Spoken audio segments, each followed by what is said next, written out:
ஆண்டவராக இயேசு கிறிஸ்துவின் நாமத்தினாலே மீண்டும் இந்த சண்டே ஸ்பெஷல் வழியாக உங்களை சந்திப்பதில் மிகுந்த சந்தோஷம். இன்றைக்கி நாம் ஒரு வசனத்திலிருந்து சில காரியங்களை நாம் தியானிக்க போகிறோம். எபேசியருக்கு நிருபம் 4ஆம் அதிகாரம் 30வது வசனம்.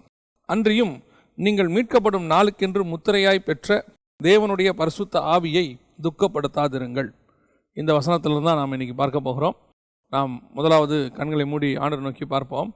சர்வ வல்லமையுள்ள எங்கள் ஆண்டவரே, இந்த அருமையான நேரத்திற்காக உமக்கு ஸ்தோத்திரம். நாங்கள் கூடி வந்து ஒவ்வொரு முறை உம்மை ஆராதிக்கும் போதும், உடைய வார்த்தைக்காக காத்திருக்கும் போதும், எடுபடாத நல்ல பங்கை தெரிந்து கொள்ள உட்கார்ந்திருக்கும் போதும் தேவனாகிய கர்த்தர் எங்களோடு கூட இடைப்படுகிறீரப்பா. உடைய வசனத்தை அனுப்புகிறீர், வசனத்தினால் இடைகட்டுகிறீர், வசனத்தினால் எங்களை இருதயத்துக்குள்ளே ஊடுருவுகிறீர், எங்கள் எதிர்காலத்திற்கு தேவையான காரியங்களை உங்களுடைய வசனத்தின் மூலமாக உண்டாக்கி கொடுக்கிறீர் ஆண்டவரே. அப்படிப்பட்ட ஜீவனுள்ள வசனம், நித்திய ஜீவ வசனம் எங்களுக்குள்ளே கடந்து வரும்படி நாங்கள் செபிக்கிறோம். கரத்தில் ஒப்பு கொடுக்கிறோம். ஆசீர்வதியும், வழி நடத்தும். இயேசுவின் நாமத்தில் பிதாவே, ஆமென், ஆமென். இந்த நாளில் நாம் எபேசியர் 4:30 தான் பார்க்க போகிறோம். பரிசுத்த ஆவியை துக்கப்படுத்தாதிருங்கள் அப்படின்னு இருக்கு. இந்த வசனங்களை நாம் கொடுப்பதற்கு சில நேரங்களில் கர்த்தர் குறிப்பிட்ட சில காரியங்களை நமக்கு உணர்த்துவார். காலை வேளையில் காத்திருக்கும் போது சில நாட்களிலே சில வசனங்கள், அதாவது சில குறிப்பிட்ட காரியங்களை ஆண்டவர் உணர்த்துவார், பரிசுத்த ஆவியானவர். அதைத்தான் நாம் ஒரு செய்தியாக பகிர்ந்து கொள்கிறோம். அப்போ இந்த குறிப்பிட்ட காரியம், பரிசுத்த ஆவியை துக்கப்படுத்தாதிருங்கள், அதிலும் தேவனை துக்கப்படுத்தக்கூடாது அப்படிங்கிறதான ஒரு உணர்வு ஒன்று கொடுக்கப்பட்டது. அதை தான் தியானிக்கும் பொழுது சில காரியங்களை கர்த்தர் நம்மோடு கூட இன்னைக்கு இடைப்பட போகிறார். எபேசியர் 4:30 சொல்லுது, பரிசுத்த ஆவியை துக்கப்படுத்தாதிருங்கள் அப்படின்னு இருக்கு. தேவனுடைய பரிசுத்த ஆவியை துக்கப்படுத்தாதிருங்கள். பரிசுத்த ஆவியை துக்கப்படுத்துதல்னா என்ன? முதல்ல எப்படி நம்ம துக்கப்படுத்துகிறோம்? அதாவது பழைய ஏற்பாட்டு பரிசுத்தவான்களுக்கு கிடைக்காத ஒரு ஸ்லாக்கியம். இன்னும் சொல்ல போனால் பழைய ஏற்பாட்டில் பரிசுத்த ஆவியானவர் இருக்கிறார், இல்லைன்னு சொல்லலை, அவர் தான் நடத்தி கொண்டு வருகிறார். தேவ ஆவியை பெற்ற மனுஷர்கள் இருந்தார்கள். ஆனால் மாம்சமான யாவர் மேலும் ஊற்றப்பட்டார்னா இல்லை, குறிப்பிட்ட ஒரு சிலருக்கு தான் அந்த ஆவியானவர் அப்பொழுது அருளப்பட்டார். உதாரணமாக சிம்சோன் மேல் கர்த்தருடைய ஆவியானவர் இறங்கினார்னு இருக்கு. தேவ ஆவியை பெற்ற மனுஷன்னு தானியேலை குறித்து சொல்லப்பட்டிருக்கிறது. ஆவியானவர் என்னை ஆவிக்குள்ளாக்கி என்னை கொண்டு போனார்னு எசேக்கியேல் சொல்கிறாரு. இந்த மாதிரி ஒரு சிலருக்கு தான் அப்படி கொடுக்கப்பட்டது. ஆனால் புதிய ஏற்பாட்டில் அப்படி அல்ல. மாம்சமான யாவர் மேலும் என் ஆவியை ஊற்றுவேன்னு சொல்லி இயேசு கிறிஸ்துவானவர் அந்த பரிசுத்தாவி நமக்கு வருவதற்கு ஒரு வழிவகை செய்தார். உதாரணமாக பழைய ஏற்பாட்டில் எல்லார் மேலேயும் ஊற்றப்படுவதற்கு பரிசுத்தாவியானவர் உள்ளே நுழைவதற்கு வழி இல்லாமல் இருந்தது. இப்போ இயேசு கிறிஸ்துவானவர் மரித்து அவருடைய ரத்தத்தால் நம்முடைய பாவங்களை கழுவினபடியினாலே பரிசுத்தாவியானவர் நம்ம மேல் இறங்குவதற்கு வாய்ப்பு இருக்கிறது. இப்போது ஆதியாகமம் 1ஆம் அதிகாரம் 1-2 வசனத்தில் பார்த்தீங்கன்னா, ஜலத்தின் மேல் ஆவியானவர் அசைவாடி கொண்டிருந்தார் அப்படின்னு இருக்கு. இந்த ஜலத்தின் மேல் அசைவாடி கொண்டிருக்க ஆவியானவர் 4000 வருஷமாக அந்த ஜலத்திலிருந்து வெளியே வரக்கூடியதான ஒரு விஷயத்தின் மேல் இறங்கணும். இப்போ பூமி ஜலத்திலிருந்து வெளியே வருது ஆதியாகமத்தில். ஆனால் பரிசுத்த ஆவியானவர் இறங்கினாரான்னு பார்த்தா எங்கேயும் இறங்கினார்னு சொல்லப்படலை. வந்து போயிட்டு இருந்திருக்கிறார். இப்போ சிம்சன் மேலே பார்த்தீங்கன்னா இறங்குவார், அப்புறம் போயிடுவார், திருப்பி இன்னொரு இடத்துல இறங்கினார்னு இருக்கும். அப்போ அந்த ஜலத்தின் மேல் அசைவாடுகிற ஆவியானவர் நம்ம மேல் இறங்குவதற்கு எங்கே அவர் பர்மனெண்ட்டாக இறங்கிறதுக்கு ஒரு வாய்ப்பு கிடச்சிச்சு. இப்போ நோவா காலத்தில் பார்த்தீங்கன்னா புறாவை நோவா வெளியே விடுறார். அந்த வசனம் தெளிவாக இருக்குது. புறாவின் உள்ளம் கால்பதிக்க இடமில்லாதபடியினாலே புறா திரும்பி வந்தது. அப்படின்னா என்ன அர்த்தம்? அது தங்கி தாபரிக்க இடம் இல்லை, அப்படி உட்கார்றதுக்கு இடம் இல்லை, எந்த ஒரு இடமும் அதுக்கு கிடைக்கல பூமியில். அப்படி தான் பரிசுத்த ஆவியானவரும் பூமியில் இறங்குவதற்கு இடம் இல்லாமல் இருந்தார். அப்போ தண்ணியிலிருந்து இயேசுவானவர் வெளியே வரார் யோர்தானில். அந்த தண்ணியிலேருந்து அவர் வெளியே வரும்போது பரிசுத்த ஆவியானவர் அவர் மேல் இறங்கினார். ஏன்? இப்போ அவருக்கு ஒரு சரீரம் கிடச்சிருக்கு இறங்குவதற்கு. 4000 வருஷமாக அப்படி இறங்குவதற்கு, பர்மனெண்ட்டாக அங்கே தங்கி இருப்பதற்கு ஒரு சரீரம் கிடைக்கல. வந்து போகிறதுக்கு தான் இருந்துச்சு. ஆனால் தங்கி தாபரிக்கிறதுக்கு ஒரு சரீரம் கிடச்சிச்சு. அதுதான் இயேசு கிறிஸ்துவினுடைய சரீரம். அவர் வழியாக நாம் அவருடைய பிள்ளைகளாக இருக்கிறபடியினாலே அவர் வழியாக நமக்கு எல்லாமே அருளப்பட்டது. இப்போ அந்த பரிசுத்த ஆவியானவர் நமக்குள்ளே வந்திருக்கிறாரு. ஆனால் சந்தோஷமாக இருக்கிறாராங்கிறதான் கேள்வி. பரிசுத்த ஆவியானவர் வந்துட்டார். ஆனால் வசனம் சொல்லுது, உங்களுக்குள்ள இருக்கிற பரிசுத்த ஆவியானவரை துக்கப்படுத்தாதிருங்கள். இன்னைக்கு பரிசுத்த ஆவியானவர் இல்லை, அது ஒரு ஆள் தத்துவமே கிடையாது, அது சும்மா ஒரு பவர் அப்படின்னு சொல்கிறவங்களும் இருக்கிறாங்க. பரிசுத்த ஆவியானவர் உண்டு. ஆவியானவர்னே உணர்த்தப்பட்ட வசனங்கள் உண்டு. அவர் நமக்குள்ளே இறங்கி வாசம் பண்ணுகிறார்னே வசனம் சொல்லு. சத்திய ஆவியாகி அவர் உங்களிடத்துல வரும்போது அப்படின்னே இயேசு கிறிஸ்துவானவர் யோவான் 16 சொல்கிறார். ஸோ அவர் வாசம் பண்ணுகிறார் அப்படின்னு நமக்கு சொல்லப்பட்டிருக்கு. இன்னும் சொல்ல போனால் வெளிப்படுத்தின விசேஷத்தில் ஆவியானவர் சபைகளுக்கு சொல்லுகிறதை காது உள்ளவன் கேட்க கடவன் வசனம் சொல்லுது. ஸோ இந்த ஆவியானவர் தான் இந்த இடைப்பட்ட காலம் இயேசு திரும்பி வருகிற வரைக்கும் சபையை நடத்துகிறவராக இருக்கிறார். ஒவ்வொரு காலகட்டத்திலும் ஒவ்வொருத்தரும் நடத்துவாங்க. இப்போ பரிசுத்த ஆவியானவர் நடத்துகிறார். ஆனால் பரிசுத்த ஆவியானவர் நம்ம கூட இருக்கிறாரு. அவர் சந்தோஷமாக இருக்கிறாரா, துக்கமாக இருக்கிறாரா? இதுதான் கேள்வி. பாருங்க, நம்ம கூட இருக்கிறவங்க எப்படி இருக்கிறாங்கன்றதான கேள்வி. இப்போ திருமணமாகி விட்டது, கணவனும் மனைவியும் இருக்கிறாங்க, எப்படி இருக்கிறாங்கன்றதான் முக்கியம். சிலர்லாம் பார்த்தீங்கன்னு சொன்னால் 20 வருஷம் 25 வருஷம் 30 வருஷம் வாழ்க்கை ஓட்டியிருப்பாங்க. ஆனால் உட்காந்து அவங்களோட தனிப்பட்ட முறையில் பேசி பாருங்க, ஏதோ இருக்கும், வாழ்க்கையை ஓட்டிக்கிட்டு இருக்கோம், ஒன்றும் பிரச்சனை இல்லாமல் போயிட்டு இருக்குது. ஏன் ஒரு சமுதாயத்துக்காக பிரிஞ்சு போனால் இந்த கேவலமாக இருக்குமே. நான் சொல்கிறதுலாம் ஒரு 20 வருஷத்துக்கு முன்னாடி. இப்போல்லாம் அப்படி இல்லை. இப்போ பிரிஞ்சு போகிறதுங்கிறது ஒரு ஃபேஷன் அப்படி ஆகிப்போச்சுன்னு வச்சுக்கோங்களேன். அந்த காலத்திலலாம் பிரிஞ்சு போகிறது ஒரு அவமானமாக கருதப்பட்டது. அதனால் ஒரு குடும்பத்தில் ஒரு பெண்ணோ மாப்பிள்ளையோ டிவோர்ஸ் ஆகிடுச்சுன்னா அவங்க ரொம்ப அவமானமாக கருதுனாங்க. அதனால் அவங்க என்ன பண்ணுவாங்கன்னா, பிடிக்குதோ பிடிக்கலையோ, கஷ்டமோ நஷ்டமோ, எப்படியோ அவங்க சேர்ந்து இருப்பாங்க. எத்தனை வருஷம், 20 வருஷம் 30 வருஷம் 50 வருஷம் இருப்பாங்க. அப்படி இருக்கும்போது அவங்கள்ட்ட கேட்டு பாருங்க, எப்படி உங்களுடைய வாழ்க்கையை ஓட்டிடுச்சுங்க, அப்படியே ஏதோ கஷ்டம் நஷ்டம் அப்படியே ஓட்டிட்டோம் அப்படிம்பாங்க. அப்படி இருக்கிறதும் இருக்கிறது. இன்னும் சிலரை நான் பார்த்துருக்கிறேன். அவர்களுக்கு பார்த்தீங்கன்னா 50 வயசு 60 வயசு இருக்கும். ஒரு சிலர்லாம் பார்த்துருக்கிறேன். ஒரு வயதானவரை நான் பார்த்தேன். அவர் அந்த பாட்டிமாவை தன்னுடைய மனைவியை, அவங்களுக்கு ஒரு 60 வயசு இருக்கும், அவருக்கு ஒரு 65 வயசு இருக்கும், அந்த கரத்தை பிடிச்சு அவர் கிராஸ் பண்ணி கூட்டிகிட்டு போய் ஒரு இடத்துல உட்கார வச்சு அவங்கள பராமரித்த அந்த விஷயத்தை நான் பார்த்தபோது ஆச்சரியமாக இருந்தது. அப்போது அவங்களுடைய அந்யோன்யம், சந்தோஷமாய் வாழ்கிற வாழ்க்கையும் இருக்குது. இப்போ பரிசுத்த ஆவியானவர் அப்படித்தான் உங்களுக்குள்ளேயும் எனக்குள்ளேயும் துக்கத்தோடு கூட வாசம் பண்ணி கொண்டிருக்கிறாரா, அல்லது சந்தோஷமாய் வாசம் பண்ணுகிறாரா? அதுதான் கேள்வி. பரிசுத்த ஆவியானவர் இருக்கிறார், இல்லைங்கிற பேச்சே கிடையாது. இயேசு கிறிஸ்து வருகிற வரைக்கும் பரிசுத்த ஆவியானவர் நம்ம சபைக்குள்ளே இருப்பார், நடத்துவார். அவர் எப்படி நடத்துகிறாருங்கிறதா கேள்வி. இங்கே வசனம் சொல்லுது, உங்களுக்குள்ள இருக்கிற பரிசுத்த ஆவியை துக்கப்படுத்தாதிருங்கள் அப்படின்னு இருக்கு. அப்போ பரிசுத்த ஆவியை துக்கப்படுத்துறதுனா என்ன அப்படின்னு கேட்டிங்கன்னா, 2 விஷயம் அங்கேயே சொல்லப்படுது. மேலே ஒரு விஷயம் இருக்குது, கீழே ஒரு விஷயம் இருக்குது. 29ஆம் வசனம் 31ஆம் வசனம், இந்த 2த்துக்கு நடுவில் தான் இந்த வசனம் வருது. 29ஆம் வசனம் சொல்லுது, கெட்ட வார்த்தை ஒன்றும் உங்கள் வாயிலிருந்து புறப்பட வேண்டாம். இதை கேட்ட உடனே நமக்கு அப்பா பரிசுத்த ஆவியானவர் நமக்குள்ள சந்தோஷமாக தான்ப்பா இருக்கிறாரு, ஏன் என் வாயிலிருந்து ஒரு கெட்ட வார்த்தையும் வந்ததில்லை அப்படின்றாங்க. ரட்சிக்கப்பட்டு ஞானஸ்நானம் எடுத்து பரிசுத்த அபிஷேகத்தை பெற்றேன்னு சொல்கிற எத்தனையோ பேர் கெட்ட வார்த்தை பேசுகிறாங்க. அந்த கெட்ட வார்த்தை திடீர்னு வந்துடுது. அல்லது சரமாரியாக பேசுகிறவங்களும் இருக்கிறாங்க. இன்னும் ஒருபடி மேலே போய் கிறிஸ்தவங்கன்னு சொல்கிறவங்களும் கெட்ட வார்த்தையை நிறைய பேசுகிறவங்க இருக்கிறாங்க. இன்னும் கொஞ்சம் சிலர்லாம் அக்கேஷனாக, அதாவது ரொம்ப கோவப்பட்டுட்டா அவங்க சொல்லுவாங்க, நானும் எவ்வளோ கண்ட்ரோலாக இருந்தேங்க, அது வந்துருச்சு அப்படின்னு சொல்லுவாங்க. உள்ளே இல்லாமல் வெளியே வராது பாருங்களேன். வசனம் அப்படி தானே சொல்லுது, இருதயத்தின் நிறைவினால் வாய் பேசும். எங்கேயோ ஒரு மூலையில் அந்த கெட்ட வார்த்தை இருந்துச்சு, அது வெளியே வந்துச்சு. அதே இடத்துல தான் பரிசுத்த ஆவியானவர் உங்களுக்குள்ளே இருந்தார். கெட்ட வார்த்தை இருக்கிற அதே இடத்துல தான் பரிசுத்த ஆவியானவர் இருக்கிறார். ஸோ நம்ம என்ன சொல்கிறோம் அப்படின்னு சொன்னால், நான் பேசணும்னு நினைக்கலிங்க, ஒரு கோவத்தில் ஏதோ ஒன்று ஆத்திரத்தில் ஒரு வார்த்தை நான் சொல்லிட்டோம். ஆனால் உள்ளுக்குள்ளே கெட்ட வார்த்தை இருக்குன்னு வச்சுக்கோங்க. ஆனால் இங்கே சொல்கிற கெட்ட வார்த்தை அது இல்லை பாருங்களேன். இதுவே நமக்கு இதுதான் நம்ம கெட்ட வார்த்தைங்கிறோம். இந்த லெவலுக்கே நமக்கு சந்தோஷப்பட்டுக்கிட்டு இருக்கிறோம். பரவாயில்ல, நான் பரிசுத்தவான், என் வாயிலேருந்து ஒரு கெட்ட வார்த்தை வரல, நான் அந்த மாதிரிலாம் எதுவுமே பேச மாட்டேன் அப்படின்னு சொல்லி. சமீபத்தில் ஒரு பரிசுத்தவானை பற்றி நான் கேள்விப்பட்டேன். அவர் பேசுகிற வார்த்தையை சொன்னபோது, இந்த வார்த்தையை அவர் பேசிட்டாருங்க அப்படின்னு சொன்னபோது, கூட இருந்தால் அத்தனை பேரும் சொன்னாங்க, அவர் வாயிலிருந்து அப்படி ஒரு வார்த்தை வரவே வராதுங்க, சான்ஸே இல்லை, நாங்கள் அவர் கூட இத்தனை வருஷம் இருக்கிறாங்க. இதுதான் சாட்சி, கெட்ட வார்த்தை. சரி, இப்போ நம்ம சொல்லலை. ஆனால் இங்கே சொல்கிற கெட்ட வார்த்தை என்ன? அதே வசனம் சொல்லுது பாருங்க, பக்தி விருத்திக்கு ஏதுவான நல்ல வார்த்தை உண்டானால் அதையே கேட்கிறவர்களுக்கு பிரயோஜனமாக இருக்கும்படி பேசுங்கள் அப்படின்னு இருக்கு. நல்ல வார்த்தை எது, கெட்ட வார்த்தை எது அப்படின்னா, பக்தி விருத்திக்கு ஏதுவாக பேசுறது மட்டும்தான் நல்ல வார்த்தை. பக்தி விருத்திக்கு ஏதுவல்லாமல் பேசக்கூடிய எல்லாமே கெட்ட வார்த்தைன்னு பைபிள் சொல்லுது. நீங்கள் பேசக்கூடிய வாயிலிருந்து புறப்படக்கூடிய வார்த்தை எப்படி இருக்கணுமா, பக்தி விருத்திக்கு ஏதுவாக இருக்கணும், அதுவும் கேட்கிறவர்களுக்கு பிரயோஜனமாக இருக்கணும். அந்த மாதிரி ஒரு வார்த்தையை பேசுகிறீங்களான்னு தான் கேட்குறாரு. இன்றைக்கி நம்ம கெட்ட வார்த்தை பேசுறதில்ல. ஆனால் நம்ம என்ன நினைக்கிறோம், நாங்கள் குடும்பமாக உட்காந்து எல்லாரும் சில காரியங்கள்லாம் பேசுவாங்க. அந்த காரியங்கள்லாம் பார்த்திங்கன்னா அது உலக பிரகாரமாக இருக்கும். கிரிக்கெட்டை பற்றி இருக்கும், சினிமாவை பற்றி இருக்கும், அரசியலை பற்றி இருக்கும், நிறைய விஷயங்கள் இருக்கும். இதில் என்னங்க தப்பு இருக்குது அப்படின்னு கேட்குறாங்க. ஆனால் வசனம் சொல்லுது, உங்களுக்குள்ளே இருக்கிற பரிசுத்த ஆவியானவர் அதை குறித்து துக்கப்படுகிறார். ஏன் துக்கப்படுகிறார்னா, இந்த வாயின் வார்த்தை இருக்குது பாருங்க, அதுக்கு ஒரு பவர் இருக்குது. எப்படிப்பட்ட பவர்? ஜீவனும் மரணமும் எல்லாம் அதில் தான் இருக்குது.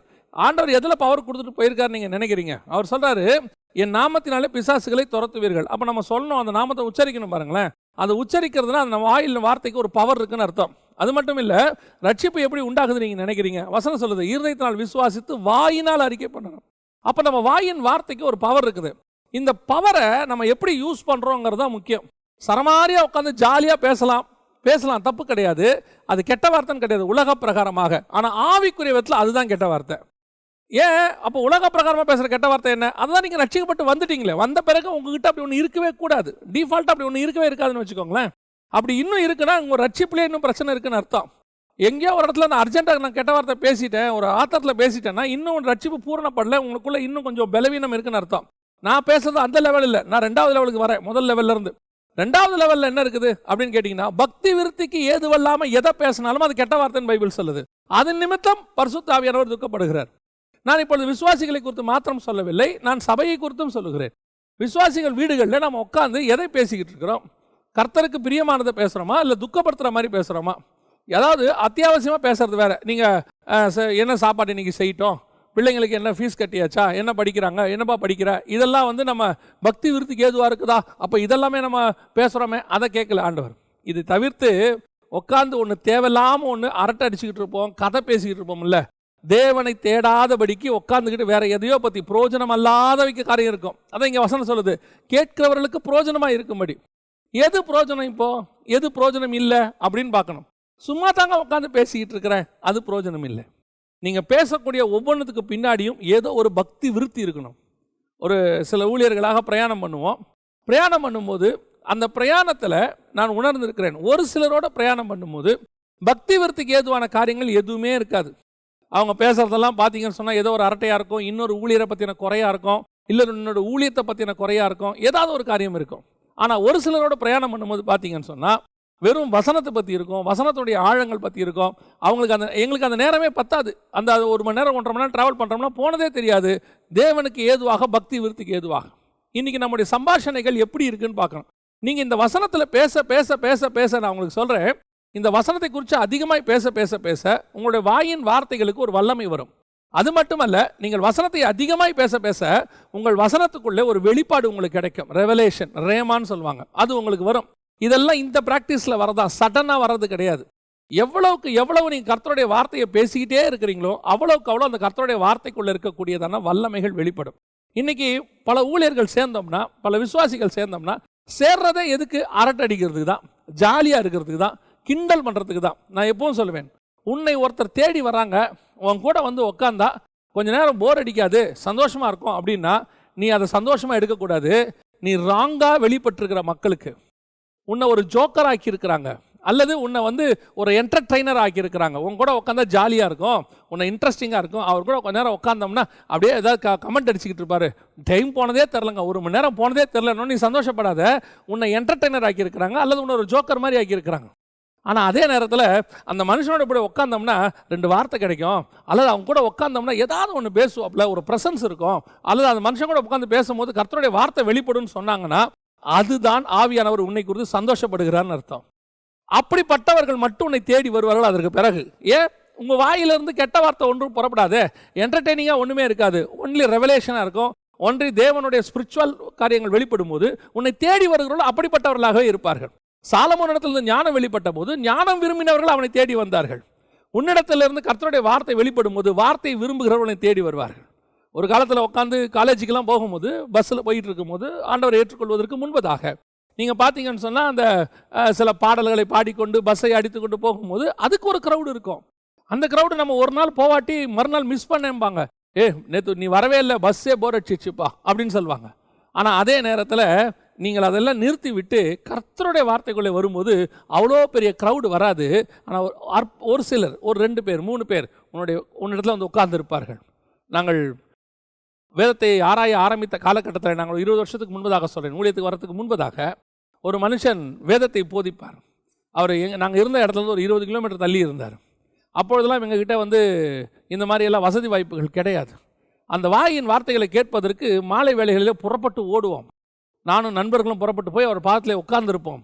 அவர் 1 மணி நேரம் 2 மணி நேரம் பேசுவார், திருப்பி வருவோம்.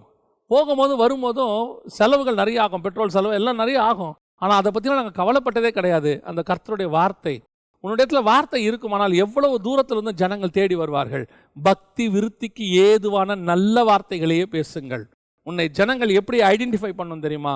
கர்த்தருடைய நாமத்தில் ஐடென்டிஃபை பண்ணணும். கர்த்தர் தான் உன் விசிட்டிங் கார்டாக இருக்கணும். உன் வாயின் வார்த்தைக்கு ஜனங்க வரணும், உன்னிடத்தில் இருக்கக்கூடிய ப்ரெசன்ஸுக்கு வரணும், உங்ககிட்ட இருக்கக்கூடிய தேவ மகிமையை உணர்ந்து வரணும். அப்படி வந்து உட்காந்து எடுபடாத நல்ல பங்கை தெரிந்து கொள்கிறவராக உன் பாதத்தில் அவங்க உட்காரணும்.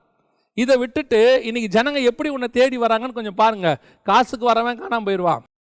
உங்கள்கிட்ட உட்காந்து அரட்டை அடிக்க வர்றவனால ஒரு பிரயோஜனம் இல்லை. உங்கள்கிட்ட உட்காந்தா ஜாலியாக இருக்குது, சந்தோஷமாக இருக்குது, கொஞ்சம் அப்படியே சொல்லுவோம், உங்கள்கிட்ட உட்காந்தா நல்ல ஃபீலிங்காக இருக்குமா, அதெல்லாம் பிரயோஜனம் இல்லை, ஒரு நாள் காணாமல் போயிடும். ஆனால் உன்னிடத்துல வசனத்துக்கு வருகிறவர்கள் உனக்கும் அது பிரயோஜனம் உண்டாக்கும், அவர்களுக்கும் பிரயோஜனம் உண்டாக்கும். அதான் வசனம் சொல்லுது, கெட்ட வார்த்தை ஒன்று புறப்பட வேண்டாம். கெட்ட வார்த்தைனா பேட் வேர்ட்ஸ் அல்ல, பிரயோஜனம் இல்லாத வார்த்தைகள், உன் வாழ்க்கைக்கு தேவையில்லாத வார்த்தைகள். எதிரில் ஒருத்தன் உட்காந்துருக்கிறான்னா அவனுக்கு பிரயோஜனமாக இருக்கக்கூடியதா வார்த்தை நம்ம பேசணும். அவனுக்கு எதுவுமே பிரயோஜனம் இல்லைன்னா உங்கள்கிட்ட உட்காந்து வேஸ்ட்டு. நான் சொல்கிறேன், இப்படி பேச பேச பேச அவனுக்கும் பிரயோஜனமாக இருக்கும், உங்களுக்கும் பிரயோஜனமாக இருக்கும். நீங்கள் பேசிக்கிட்டே இருக்கும்போது வெளிப்பாடு வரும். நீங்களே யோசிப்பீங்க, இதுக்கு முன்னாடி நம்ம இந்த மாதிரிலாம் யோசிச்சு இல்லையே, பேசினது இல்லையேன்னு. அதுதான் பரிசுத்த ஆவியானவர் உனக்கு கொண்டு தொடங்குகிற ஊற்று. அந்த ஊற்று நாலா பக்கமும் பாயும். அந்த தண்ணிக்கு ஜனங்கள் ஓடி வருவார்கள். பக்தி விருத்திக்கு ஏதுவான நல்ல வார்த்தை வரணும். இது முதலாவதாக சொல்றாரு. ரெண்டாவது, பரிசுத்த ஆவியானவரை குறித்து துக்கப்படுத்தாதிருங்கள்னு சொல்லிட்டு என்ன சொல்றாரு, சகல விதமான கசப்பும் கோபமும் மூர்க்கமும் கூக்குரலும் தூஷணமும் மற்ற எந்த துர்க்குணமும் உங்களை விட்டு நீங்க கடவுள். இன்னைக்கு கடைசி காலத்தில் சபைகளுக்குள்ள இது அதிகப்படியாய் காணப்படுகிறது. சபையில் கூட போதனைகள் கொடுக்கும்போது ஜனங்களுக்கு நம்ம எப்படி போதனை கொடுக்குறோன்னு பார்க்கணும். அந்த போதனை என்ன விதமாக இருக்குன்னு பார்க்கணும். அந்த போதனையினுடைய விதம் அவனுக்கு பக்தி விருத்திக்கு ஏதுவாகத்தான் இருக்கணுமே ஒழிய ஒரு நாளும் அவனை என்டர்டெயின் பண்ணக்கூடியதாக இருக்கக்கூடாது. ஊழியத்தின் ஆரம்பத்தில் ஒரு சில ஊழியர்களை நான் பின்பற்றினேன். அவர்களை நான் ஆரம்பத்தில் பார்த்துருக்கிறேன், 30 வருஷத்துக்கு கிட்ட பார்த்துருக்கிறேன். அவங்களுடைய வே ஆஃப் ப்ரெசன்டேஷன் அப்படிம்பாங்க மினிஸ்ட்ரியில், வே ஆஃப் ப்ரெசன்டேஷன். அவங்க பார்த்தீங்கன்னு சொன்னால் அந்த ப்ரெசன்டேஷன் ரொம்ப நல்லாயிருக்கும்.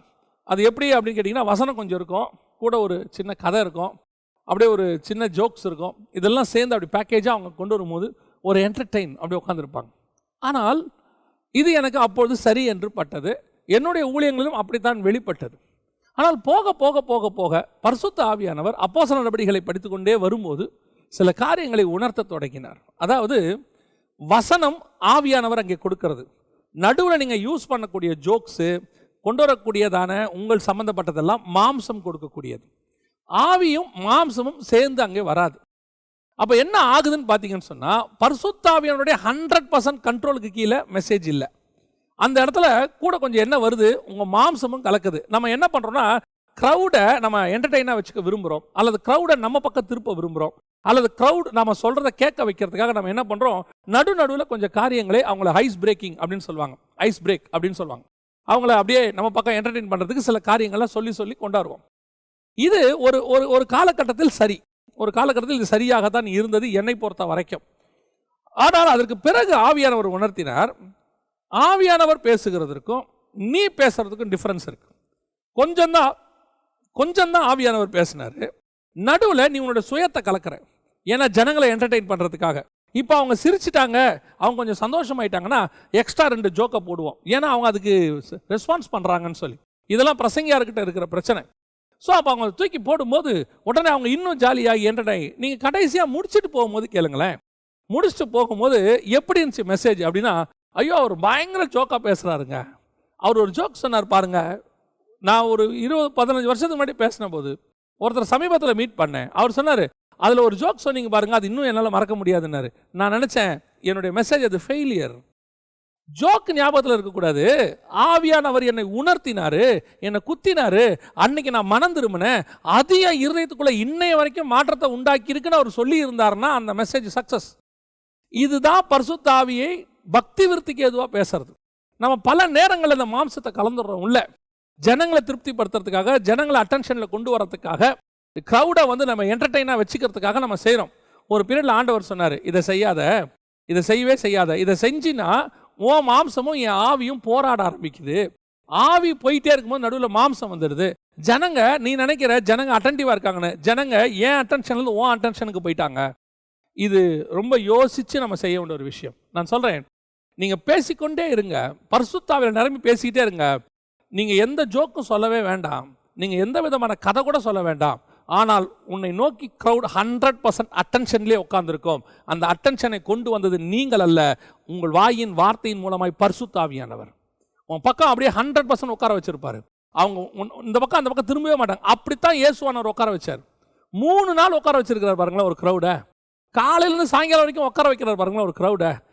அவர் ஒரு அற்புதத்தையும் செய்யலை, அடையாளத்தையும் செய்யலை. நீங்கள் யோசிச்சு பாருங்கள், அந்த மலை பிரசங்கத்தில் என்ன அற்புத அடையாளம் நடந்துச்சு? ஒன்றுமே கிடையாது. ஆனால் ஜனங்க அட்டன்டிவாக உட்காந்துருக்கான் பாருங்க. சாப்பாடு தண்ணி இல்லாமல் ஒருத்தன் உட்காந்து கேட்குறான்னா அப்போ அந்த வேர்டு எப்படி இருந்திருக்கும் பாருங்களேன். அப்படி நீ பரிசுத்த ஆவியில நிரம்பி பேசும்போது, பரிசுத்த ஆவியானவர் உனக்குள்ளிருந்து பேசும்போது, உன் மாம்சம் கலக்காம 100% வாயின் வார்த்தைகள் புறப்பட்டு வரும்போது அது ஜனங்களுடைய இருதயத்துக்குள்ளே நேரடியாய் போகும். அதுதான் பக்தி விருத்திக்கு ஏதுவான வார்த்தை. இதோட கூட எப்போ நீங்கள் உங்கள் மாம்சத்தை கலக்குறீங்களோ அது கெட்ட வார்த்தை. அந்த இப்போ நீங்கள் பாருங்கள், சிலருடைய ஃபுட்டுக்கும் நம்ம ஃபுட்டுக்கும் டிஃப்ரென்ஸ் இருக்குது. பிரிட்டிஷர்ஸோட ஃபுட்டை பாருங்கள், அப்படியே பொட்டேட்டோவை மேஷாக அப்படியே வச்சு அப்படியே சாப்பிடுவாங்க. அதோடு கூட நம்ம என்ன பண்ணுவோம், சில மசாலாவை கலப்போம், போட்டு அப்படி வாசனை கேசனை போட்டு, ஏன்னா அப்போ தாங்க டேஸ்ட்டாக இருக்கும் அப்படின்னு சொல்லி இந்தியன்ஸ்க்கு ஏற்ற மாதிரி மாத்திரம் இல்லையா? இந்த நம்ம அந்தந்த ஏற்ற மாதிரி, கிரேக்கனுக்கு ஏற்ற மாதிரி, யூதனுக்கு ஏற்ற மாதிரி இப்படிலாம் மாத்திரம்ல. ஆனால் பரிசுத்த ஆவியானவர் வரும்போது அந்த வார்த்தை அவங்களுக்கு ஏற்ற மாதிரி அவர் மாற்றுவார். நீங்கள் மாற்ற வேண்டாம், அவரே மாற்றுவார். அந்த வார்த்தை அவங்களுக்குள்ள அவங்களுக்கு ஏற்ற மாதிரி போகும். உட்காந்துருக்கணும் 50 பேர்னா 50 பேருக்கும் அந்த வார்த்தை 50 விதமாய் போகும். 5000 பேர்னா 5000 பேருக்கும் 5000 விதமாய் போகும். அதை செய்ய பரிசுத்த ஆவியானவர் வல்லமை உள்ளவராக இருக்கிறார். அந்த க்ரௌடு மொத்தத்தையும் நீங்கள் ஆதாயம் பண்ணணும்னா, கர்த்தருக்குள்ளே கொண்டு வரணும்னா, முதல்ல நீங்கள் கர்த்தருக்குள்ளே இருந்து பேசணும். 100% கர்த்தருக்குள்ளே இருந்தீங்கன்னா 100% க்ரௌட் ஆவியானவருடைய கண்ட்ரோலில் இருக்கும். உன் வாயின் வார்த்தைகள் ஒன்றும் கெட்ட வார்த்தையாக இருக்காது. அத்தனையும் பக்தி விருத்திக்கு, கேட்கிறவர்களுக்கு பிரயோஜனமாக இருக்கக்கூடிய பக்தி விருத்திக்கு ஏதுவான வார்த்தையாக இருக்கும். அதை தான் பரிசுத்த ஆவியானவர் சொல்கிறார். இப்போ ரெண்டாவது அங்கே என்ன சொல்கிறாரு? கசப்பும் கலகமும் தூஷணம். இன்றைக்கி கடைசி காலத்தில் சபைகள் பல நேரங்களில் அது சொல்கிறதுக்கு மனசு கஷ்டமாக தான் இருக்குது. ஆனாலும் ஆவிக்குரிய சபைகளை இன்றைக்கி உடைக்கக்கூடிய நிலைமை ஏற்பட்டிருக்கிறது. பல இடங்களிலே ஆவிக்குரிய சபைகள் உடைந்து போகிறது. உடைஞ்சு போகிறது கூட பிரச்சனை இல்லை. அதாவது சிதறி போனவர்கள் எங்கும் சுவிசேஷத்தை பிரசங்கித்தார்கள்னு இருக்க. அப்படி உடஞ்சி சபை பலுகி பெருகி வந்தால் கூட பரவாயில்லை, அது கூட பிரச்சனை இல்லை பாருங்களேன். ஆனால் அப்படி நடக்கும்போது அங்கே கலகம் உண்டாகுது.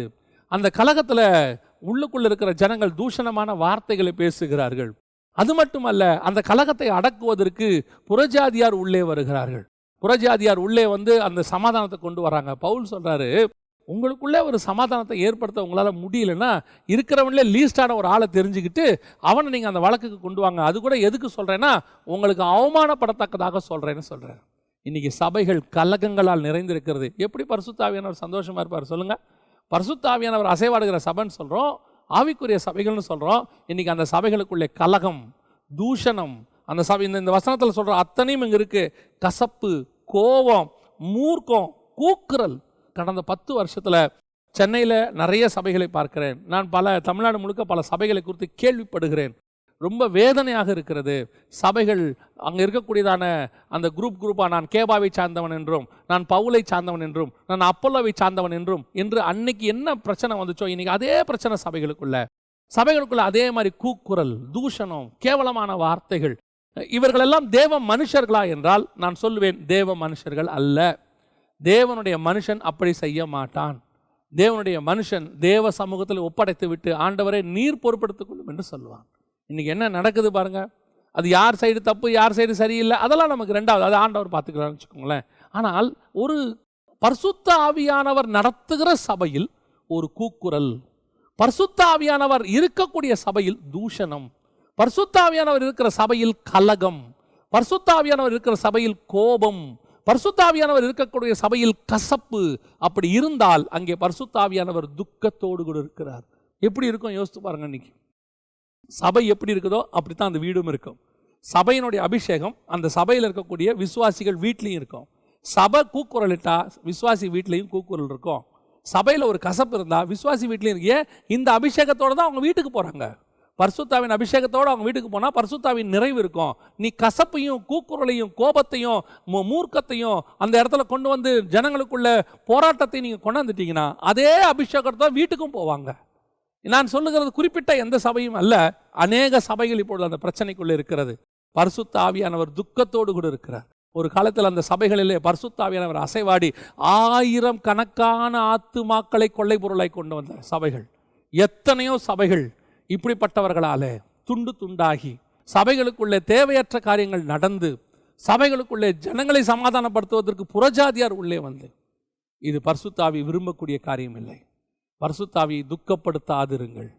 நான் சொல்கிறேன், பரிசுத்த ஆவியானவர் அசைவாடுகிற சபையில் அந்நிய காரியம் நடந்துருச்சுன்னா அதற்கான விலை அதிகம் கொடுக்கப்பட வேண்டி இருக்கும். இன்றைக்கி நிறைய பேர் அதை உணர மாட்டேங்கிறாங்க. ஏதோ இப்போ பிரச்சனை சரியாயிரும், அப்புறமா பின்னாடி இல்லை, இதுக்கான விலையை நாம் கொடுக்க வேண்டி வரும். நம்ம நிறைய பைபிளில் இதுக்கான ஆதாரங்கள் இருக்குது. ஆரம்பத்தில் ஒரு சின்ன தப்பு பண்ணியாச்சு, அதோட முடிஞ்சிருச்சான்னு பார்த்தீங்கன்னா அதற்கான ஒரு கிரயத்தை கர்த்தர் செலுத்த வைப்பார். எல்லாத்துக்கும் உண்டு, தாவீதுக்கும் உண்டு, அது மோசேக்கும் உண்டு, அது ஆரோனுக்கும் உண்டு, அத்தனை பேருக்கும் உண்டு. அவர்கள் செய்ததுக்கு ஒரு கிரயத்தை கர்த்தர் செலுத்த வைப்பார். அந்த அந்த அந்த கிரயத்தை செலுத்த வைப்பாருங்கிற பயம் இல்லாததுனால தான் இதெல்லாம் நடக்கும். உங்களை அழைத்த பரிசுத்த ஆவியை, உங்களை அபிஷேகித்த பரிசுத்த ஆவியை, உங்களை நடத்தின பரிசுத்த ஆவியானவரை, இன்னும் சொல்ல போனால் உங்களுக்குள் இருக்கிற பரிசுத்த ஆவியானவரை தயவு செய்து இப்படிப்பட்ட செய்கைகளினாலே துக்கப்படுத்தாதிருங்கள். உங்கள் வீடுகளிலே கூக்குரல் இடாதிருப்பதாக, கணவன் மனைவிக்குள்ளே கூக்குரல் வராதிருப்பதாக.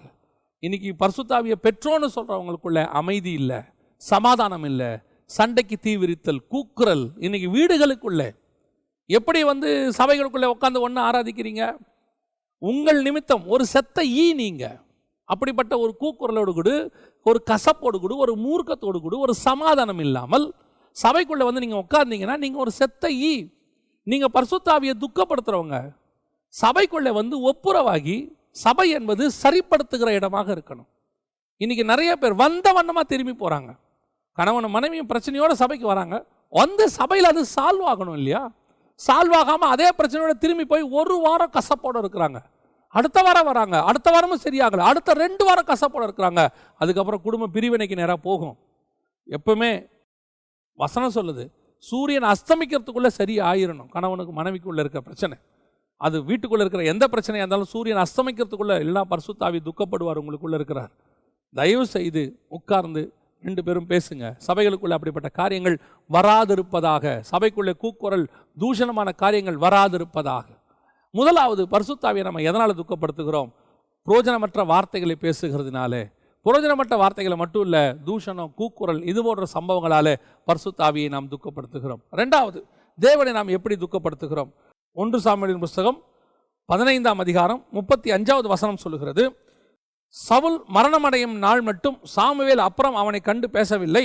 இஸ்ரவேலின் மேல் சவுலை ராஜாவாக்கினதற்காக கர்த்தர் மனஸ்தாபப்பட்டது நிமித்தம் சாமுவேல் சவுலுக்காக துக்கித்து கொண்டிருந்தான் அப்படின்னு இருக்கு.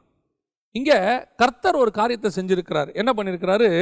சவுலை ராஜாவாக்கி இருக்கிறார். அவரே அப்புறம் சொல்றாரு, அவனை ராஜாவாக்கினதுக்கு நான் மனஸ்தாபப்படுகிறேன் அப்படிங்கிறார்.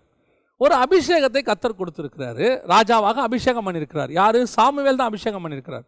அபிஷேகம் பண்ணப்பட்ட மனுஷனை பார்த்து கர்த்தர் மனஸ்தாபப்படுகிறார். இவனை ஏன் தான் நான் அபிஷேகம் பண்ணேனோ? இன்னைக்கும் இதே நிலைமை அநேகருக்கு ஏற்பட்டிருக்கிறது. இன்னைக்கும் இருக்கிறாங்க. அது ஊழியமாக இருக்கட்டும் அல்லது வேற எந்த வேலையாக இருக்கட்டும், கர்த்தர் உங்களுக்கு அதை கொடுத்துருக்கிறாரு. கர்த்தர் அந்த ஸ்தானத்தில் உட்கார வச்சிருக்கிறாரு. எங்கேயோ இருந்த உண்மை கர்த்தர் கொண்டு வந்து உட்கார வச்சிருக்கிறாரு. சாமுவேல் சொல்றாரு சவுலை பார்த்து, நீர் எங்க இருந்து தெரியுமா? உன் ஆண்டவர் கழுதைக்கு பின்னாடி இருந்த உங்களை கொண்டு வந்து இங்கே உட்கார வச்சாரேன்னு சொல்றாரு. எல்லாம் உண்மைதான். ஆனால் கர்த்தர் சொல்றாரு, நான் இவனை ராஜாவாக்கினதுக்கு நான் மனஸ்தாபப்படுகிறேன். இன்னைக்கு அநேக ஊழியர்கள், விசுவாசிகளை கர்த்தர் அபிஷேகம் பண்ணதற்காக மனஸ்தாபப்படுகிறார். ஏன்? இங்கே நடந்த சம்பவம் என்ன? சவுல் விஷயத்தில் நடந்தது என்ன? சவுல் 2 முக்கியமான காரியங்களில் ஏற்கனவே ஒரு தடவை அவர் சாமுவேல் வரத்துக்கு முன்னாடியே எல்லாத்தையும் செஞ்சு முடிச்சிட்டாரு. அதுலேயே சாமுவேலுக்கும் சவுலுக்கும் பிரச்சனை ஆகிருச்சு. அங்கேயே கர்த்தரும் ராஜ்யபாரத்தை நிலநிற்க பண்ண மாட்டார்னு அவர் சொல்லிட்டார். ஆனால் இப்போ 15ஆம் அதிகாரத்தில் நீங்கள் வாசிக்கும் போது சவுல் அமலேக்கியருடைய ஆடு மாடுகள் மேலே அவர் ஆசைப்பட்டாருன்னு நம்ம பார்க்குறோம். அதாவது இது ஒரு வகையான பொருளாசை. கர்த்தர் தான் அபிஷேகம் பண்ணினார். ஒன்றும் இல்லாமல் ஒரு கழுதையை வச்சுக்கிட்டு வாழ்க்கையை ஓட்டிக்கிட்டு இருந்த ஒரு ஃபேமிலி, சரி பணக்கார வீடாகவே இருக்கட்டும், ஒரு பணக்கார ஃபேமிலி, ஏன்னா கழுதை வச்சுருந்தா அவங்க பணக்காரங்க அன்னைக்கு. அப்படி ஒரு ஃபேமிலியிலேருந்து ஒரு மனுஷனை கொண்டு வந்து கர்த்தர் ராஜாவாக மாற்றுறார். அப்படி ராஜாவாக்கின பிறகு ஒரு ஆடு மாடு மேலே பொருளாசை, இது ஒரு வகையான பொருளாசை. அதனால தான் இங்கே அவர் சொல்கிறாரு 22வது வசனத்தில் சாமுவேல் சொல்கிறாரு, அதற்கு சாமுவேல், கர்த்தருடைய சத்தத்திற்கு கீழ்ப்படுகிறதை பார்க்கிலும் சர்வாங்க தகன பலிகளும் கர்த்தருக்கு பிரியமாய் இருக்கிறோமோ, பலியை பார்க்கிலும் கீழ்ப்படிதலும் ஆட்டுக்கடக்களின் இனத்தை பார்க்கிலும் செவி கொடுத்தலும் உத்தமம். 2 பண்ணுதல் பில்லி சூனிய பாவத்திற்கும் முரட்டாட்டம் பண்ணுதல் அவபக்திக்கும் விக்கிரகாராதனைக்கும் சரியாய் இருக்கிறது. வசனம் பாருங்கள் எவ்வளோ தெளிவாக இருக்குது. இன்றைக்கி ஊழியத்துக்காரனுக்கோ இருக்கட்டும், விசுவாசியாக இருக்கட்டும், கர்த்தர் ஒன்று அபிஷேகம் பண்ணியிருக்கிறார். பரிசுத்த ஆவினாலேயும் ஊழியத்துக்கு ஒன்று அபிஷேகம் பண்ணியிருக்கிறார். நீயும் ராஜாவாக ஆசாரனாக அபிஷேகம் பண்ணப்பட்ட மனுஷன். உன்னையும் கர்த்தர் ராஜாவாக அபிஷேகம் பண்ணியிருக்கிறார். நீ ராஜாவாக அபிஷேகம் பண்ணப்பட்டவன். இன்றைக்கி எத்தனை ஆடு மாடுகளை, கர்த்தருக்கு பிரியமில்லாத காரியங்களை நீ வைத்து கொண்டிருக்கிறாய். எத்தனை காரியங்கள் கர்த்தருக்கு அருவருப்பானது என்று சொல்லக்கூடியதை நீ வைத்துக்கிட்டு இருக்கிறாய். கர்த்தர் உலகத்தை வெறுக்க சொல்லியிருக்கிறார். ஆண்டவர் சொன்னார், சிலுவை எடுத்துக்கொண்டு என்னை பின்பற்றி வா, நித்திய ஜீவனை சுதந்திரிக்கணும். அதுதான். ஆனால் இன்றைக்கி நம்ம நித்திய ஜீவனுக்கு பின்னாடி, கர்த்தருக்கு பின்னாடி போயிட்டுருக்கிறோமா, இல்லை அந்த வாலிபன் ஒருத்தன் வந்து மிகுந்த பொருளாசை உடையவனை, பொருள் இருக்கிறவனாக இருந்தபடினாலே துக்கத்தோடு கூட திரும்பி போனான்னு இருக்குது. அந்த நிலையில் இருக்கிறோமா? இன்றைக்கி ஊழியக்காரங்களாக இருக்கட்டும், விசுவாசிகளுக்காக இருக்கட்டும், இந்த கடைசி காலத்தில் இந்த பொருளாசை, தற்பெருமை இதெல்லாம் ரொம்ப அதிகமாகிட்டே போகுது. அதிகமாக போயிட்டுருக்கு. அதாவது வாழ்க்கைக்கு பொருள் தேவை. பொருள் தேவை இல்லைன்னே கிடையாது. எந்த ஒரு விஷயம் அதுவாக இருக்கும் போது ஓகே, அது ஆசையாக மாறும்போது பிரச்சனை. சாப்பாடு வாழ்க்கைக்கு தேவை, அது பிரச்சனையே இல்லை. அது பெருந்திண்டியாய் மாறும்போது பாவமாக மாறுகிறது. பொருள் தப்பே கிடையாது, பொருள் தேவை. பொருள் ஆசை வரும்போது தான் பிரச்சனையாகுது. அப்படி தான் ஆண்டவர் சொல்றார், பொருள் ஆசை அப்படிங்கிறார். இன்றைக்கி வாழ்க்கைக்கு தேவையான, ஊழியத்துக்கு தேவையான காரியத்தை நீங்கள் வாங்கிக்கோங்க, ஒரு தப்பும் இல்லை. ஆனால் ஒரு சிலர் எல்லாம் அந்த ஒரு காரியத்தை ஆசைப்பட்டுட்டு அதை வாங்கியே ஆகணும், அது இருந்தால் தான் நான் செய்வேன், அது இல்லாட்டி நான் செய்ய மாட்டேன், அது இருந்தால் தான் நான் ஊழியம் பண்ணுவேன், இது இல்லாட்டி நான் ஊழியம் பண்ண மாட்டேன் அப்படின்னு சொல்லி நீங்கள் ஒரு முடிவெடுக்கிறீங்க பார்த்தீங்களா, அதுதான் பொருளாசையில் போய் நிற்கிறது. வீட்டுக்கு தேவையானதை வாங்கிறது தப்பு இல்லை. ஒரு சாப்பாட்டுக்கு தேவையான காரியம் இருக்குது, உங்கள் வீட்டில் வந்தால் ஒரு உட்கார வைக்கிறதுக்கு சேர் தேவைப்படுது, அல்லது ஒரு சில காரியங்கள் இருக்குது, அதெல்லாம் தப்பு கிடையாது. ஆனால் அதே நேரத்தில் இந்த குவாலிட்டியில் இப்படித்தான் வாங்குவேன், ஏன்னா நான் ராஜாவுடைய பிள்ளை, நான் இயேசுவோடைய பிள்ளை, நான் இப்படித்தான் வாங்குவேன்னு சொல்லி அதிக லக்ஸுரி, அதான் எப்பவும் சொல்லுவேன், நீட்டாக ட்ரெஸ் பண்ணுங்கள், லக்ஸுரியாக பண்ணுறது தான் தப்பு. ஆண்டவர் உன்னை எளிமையாக இருக்க சொல்லியிருக்கிறார், ஏழ்மையாக இருக்க சொல்லவே இல்லை. தரித்திரமாக இருன்னு கர்த்தர் சொல்லவே இல்லை. நிறைய பேர் தப்பாக புரிஞ்சுக்கிறாங்க. தரித்திரமாக இரு, எல்லாத்தையும் விட்டுட்டு நீ போய் பிச்சை எடுன்னு கர்த்தர் சொல்லவே இல்லை. எளிமையாக இரு. ஆவியில் எளிமை உள்ளவர்கள் பாக்கியவான்கள், சிம்பிளிசிட்டி. ஆனால் இன்னைக்கு என்ன ஆகுது, நான் ராஜாவுடைய பிள்ளை, இயேசு ராஜாவுடைய பிள்ளை அப்படின்னு சொல்லி இந்த சிம்பிளிசிட்டியை, எளிமையை ஏழ்மையாக காட்டுறாங்க. நீ ஏன் இப்படி சாதாரணமாக இருக்கிற, நல்ல கிராண்டாக இரு. எளிமையாக இருக்கிறது தப்பே கிடையாது, எளிமையாக தான் நீ இருக்கணும். ஆனால் இந்த லக்ஸூரி உச்சத்துக்கு ஒன்று போகுது பார்த்தீங்களா, அதுதான் பிரச்சனையாகி மாறுகிறது. நெசசிட்டி வேறு, லக்ஸூரி வேறு. உனக்கு தேவைன்னு ஒன்று இருக்குது. இப்போ உதாரணமாக ஒரு மனுஷனுக்கு முட்டியில் ஒரு சின்ன பிரச்சனை வந்துருச்சு. வந்த உடனே டாக்டர் சொல்கிறாரு, ஒரு குறிப்பிட்ட ஷூ ஒன்று போடுங்கன்னு சொல்கிறார். அந்த ஷூவினுடைய விலை 10,000 ரூபாய். இப்போது வேறு வழி இல்லை, அந்த பிரச்சனைக்கு அந்த ஷூவை போட வேண்டியிருக்கு. 10,000 ரூபாய்க்கு அவர் ஷூ போடுறார். உடனே ஒரு சிலர் அவரே 10,000 ரூபாய்க்கு போடும்போது நான் ஏன் 10,000 ரூபாய்க்கு போடக்கூடாது, நான் 20,000 ரூபாய்க்கு போடுவேன். இஃப் யூ நீட், அதான் ரொம்ப முக்கியம். உனக்கு தேவை இருக்குமானால் எதை வேணாலும் செய்யலாம். ஊழியத்தின் தேவை இருக்குமானால் அதுக்கு நீங்கள் செலவு பண்ணுறது ஒரு தப்பும் இல்லை. ஆனால் சிலர் இப்படித்தான் இருக்கணும், அப்படியே நான் ஒரு கிராண்டாக ஆடிட்டோரியம் மாதிரி, நான் வந்து ஒரு சினிமா தியேட்டர் மாதிரி இல்லை. தேவனை கூடி ஆராதிப்பதற்கு நமக்கு ஒரு இடம் வேண்டும். அந்த இடம் டீசெண்டாக இருக்கணும். அந்த இடத்துல நமக்கு தேவையான ஒரு மைக்கு, ஒரு ஸ்பீக்கர் போதும். இல்லை உலகத்தில் இருக்கிற பெஸ்ட் ஸ்பீக்கர் ஏன் சர்ச்சில் தான் இருக்கணும், ஏன்னா அது நான் குவாலிட்டி மெயின்டைன் பண்ணுறேன். இல்லை, அங்கே தான் நீ மிஸ்டேக் பண்ணுறேன். தேவை என்னவோ அது ஓகே. லக்ஸுரி கர்த்தர் ஒரு நாளும் விரும்பவே இல்லை. இன்றைக்கி என்ன ஆகுது அப்படின்னு கேட்டிங்கன்னா, பொருளாசை உச்சத்துக்கு போயிட்டே இருக்குது, உச்சத்துக்கு போகுது. இந்த பொருளாசை எங்கே வருது? ஒரு சிலர் சொல்கிறாங்க, நான் கஷ்டப்பட்டேன் அதனால் கர்த்தர் எனக்கு திருப்பி தரார். கர்த்தர் தேவைக்கு தர்றது ஒன்றும் தப்பே இல்லை. ஆனால் கர்த்தர் எப்படி தராரு, அது கர்த்தர் கொடுக்குறதா முதல்ல, அதை நம்ம கொஞ்சம் ஆராய்ஞ்சு பார்க்க வேண்டாமா? இப்போது ஒரு நாள் கஷ்டப்பட்டேன் அதனால் கர்த்தர் எனக்கு திருப்பி தராருன்னா, பவுலுக்கு எப்படி திருப்பி தந்திருக்கணும், பேதுருக்கு எப்படி திருப்பி தந்திருக்கணும்? இல்லை நம்ம அவங்கள விட அதிக சாக்ரிஃபைஸ் பண்ணிட்டோமா? இல்லை அவங்க நம்மளை விட குறைவான ஊழியம் பண்ணிட்டாங்களா? நம்ம அவங்களோட அதிக ஊழியம் பண்ணிட்டோமா? அவர்களுக்கும் தேவை. இப்போ பாருங்கள், இயேசு கிறிஸ்து ஊழியம் பண்ணார். ஒரு பணக்கார வீட்டில் போய் சாப்பிட்றாரு, ஒரு சீமோன் வீட்டில் போய் சாப்பிட்றாரு. அவன் வீட்டுக்கு போனோன்னா நல்லா விருந்து கொடுத்துருப்பாங்க. அந்த வீட்டில் போய் உட்காந்துட்டு இயேசுநாதர், நான் எளிமையாக சாப்பிடக்கூடியது, எனக்கு வந்து ஒரு அரை சப்பாத்தி கொடுங்க, எனக்கு வந்து மேலாம் வேண்டாம், இதெல்லாம் ஆடம்பர ஃபுட்டு இல்லை, அது இல்லை. எனக்கு நான் ஒரு உதாரணம் சொன்னால் உங்களுக்கு புரியும்னு நினைக்கிறேன். ஒரு முறை ஊழியத்துக்கு போயிட்டு நாங்கள் வந்து கொண்டிருக்கிறோம். வர வழியில் ஒரு ஹோட்டல்ஸுமே இல்லை, சாப்பிடவும் இல்லை, மணி 2:30 மணி ஆயிடுச்சு. அந்த வழியாக வரும்போது அங்கே ஒரு ஹோட்டல் இருந்தது. அப்போ கூப்பிட்டுட்டு போனவங்க சொன்னாங்க, பிரதர் இங்கே சாப்பிட்ருவோமா, மணி 2:30 ஆகிப்போகுது, ரொம்ப பசின்னு. சாப்பிட்றலாம். போய் இறங்கி போனோம். அங்கே ஒரு சாப்பாடு வந்து 150 ரூபா சொன்னாங்க. என் கூட வந்த மனுஷன் சொன்னார், இல்லை நான் இங்கே சாப்பிட மாட்டேன், இன்னும் ஒரு 2 மணி நேரம் ட்ராவல் பண்ணி போயிட்டோம்னா அங்கே சாப்பாடு 100 ரூபா தான், இது ஆடம்பர ஹோட்டல். நான் சொல்கிறேன், இன்னும் 2 மணி நேரம் போகிறதுக்குள்ளே உங்கள் சரீரம் எப்படி பாதிக்கப்படுமோ, அல்சர் வருமோ, என்ன பிரச்சனை வருமோ, அது உங்கள் இஷ்டம். ஆனால் இது ஆடம்பரம் அல்ல, அத்தியாவசியம். தேவை வரும்போது ஒரு 50 ரூபா அதிகம் கொடுத்து சாப்பிட்றதுங்கிறது வேறு விஷயம். ஆனால் அதுக்கப்புறம் நான் அந்த மாதிரி ஹோட்டலில் மட்டும்தான் சாப்பிடுவேன், வேறு எங்கேயும் சாப்பிட மாட்டேங்கிறது தான் தப்பு. அதுதான் லக்ஸுரி. இந்த காரியத்தை நீங்கள் புரிஞ்சுக்கிட்டீங்கன்னா உங்களுக்கு நல்லதாக இருக்கும். எதுக்கு சொல்ல வரேன், இன்றைக்கி இந்த பொருளாசை அதிகமாகிக்கொண்டே போகிறது. கர்த்தர் ஒன்று சொல்லி, அதுவும் அதோட பெரிய விஷயம், இதில் ஆவியானவர் எங்கே துக்கப்படுறார் தெரியுமா? கண்டிப்பாக ஆவியானவர் அந்த இடத்துல உங்களுக்கு ஒரு உணர்த்துதலை கொடுப்பார், ஏதாவது ஒரு வகையில் தெரியப்படுத்துவார். அந்த கழுதை செவுத்துல வச்சாது மோதும் பாருங்களேன், உங்களை போக விடாமல் தடுக்கிறதுக்கு. அந்த பொருள் உங்களுக்கு கிடைக்க விடாமல் ஏதாவது செய்வார், அல்லது உங்களுக்குள்ள ஒரு சமாதானத்தை எடுப்பார், அல்லது இது வேணாங்கிறத எப்படியாவது உணர்த்துவார். ஆனால் ஒரு சிலர் அதுக்கு செவிசாய்க்க மாட்டாங்க. செவிசாய்க்காமல் இந்த பிழையா மாதிரி மீறி செய்வாங்க. அதை எப்படியாவது வாங்கணும். அடுத்து என்ன செய்வாங்க தெரியுமா? அதை கொஞ்சம் அதிக காசு கொடுத்தாவது வாங்கிடுவோம், பரவாயில்ல இருக்கட்டும், நான் வாங்கணும்னு முடிவு பண்ணிட்டேன், நான் முடிவு பண்ணால் கண்டிப்பாக செய்வேன். கர்த்தர் தடுத்தும் செய்கிறவங்க இருக்கிறாங்க. இதுதான் சவுல் செஞ்சது. கர்த்தர் சொல்கிறாரு, அமலேக்கியர் ஆடு மாடு வேணாப்பா. அதுக்கு அவன் சொல்கிற வார்த்தை என்ன தெரியுமா? கர்த்தருக்கு பலி செலுத்துவதற்கு, ஆண்டவருக்காக பலி செலுத்துறதுக்கு. இன்றைக்கி நிறைய பேர் அதான் சொல்லி தெரியுறோம், மினிஸ்ட்ரிக்காக தாங்க இதெல்லாம், மினிஸ்ட்ரிக்காக தான் இப்படி நாங்கள் பண்ணுறோம். இல்லை, மினிஸ்ட்ரிக்காக எளிமையாக செய்யுங்க, மினிஸ்ட்ரிக்காக தேவையோடு செய்யுங்க. அதில் ஒரு தப்பும் இல்லை. ஆடம்பரம் தேவன் விரும்பாத ஒன்று. கர்த்தர் அதை அருவருக்கிறார். அல்லது கர்த்தர் வேணான்னு சொல்கிற விஷயத்தை கீழ்ப்படிதல். ஒரு விஷயத்தை நல்லா கவனிங்க, கர்த்தர் ஒன்று சொன்னால் அதுக்கு கீழ்ப்படியணும். ஆவியானவர் வேணான்னா வேணாம் தான், அது 5 ரூபாயானாலும் வேணாம் தான், 50,000 ரூபானாலும் வேணாம் தான். இது வேணான்னு கர்த்தர் சொல்லிட்டார்னா வேணாம்.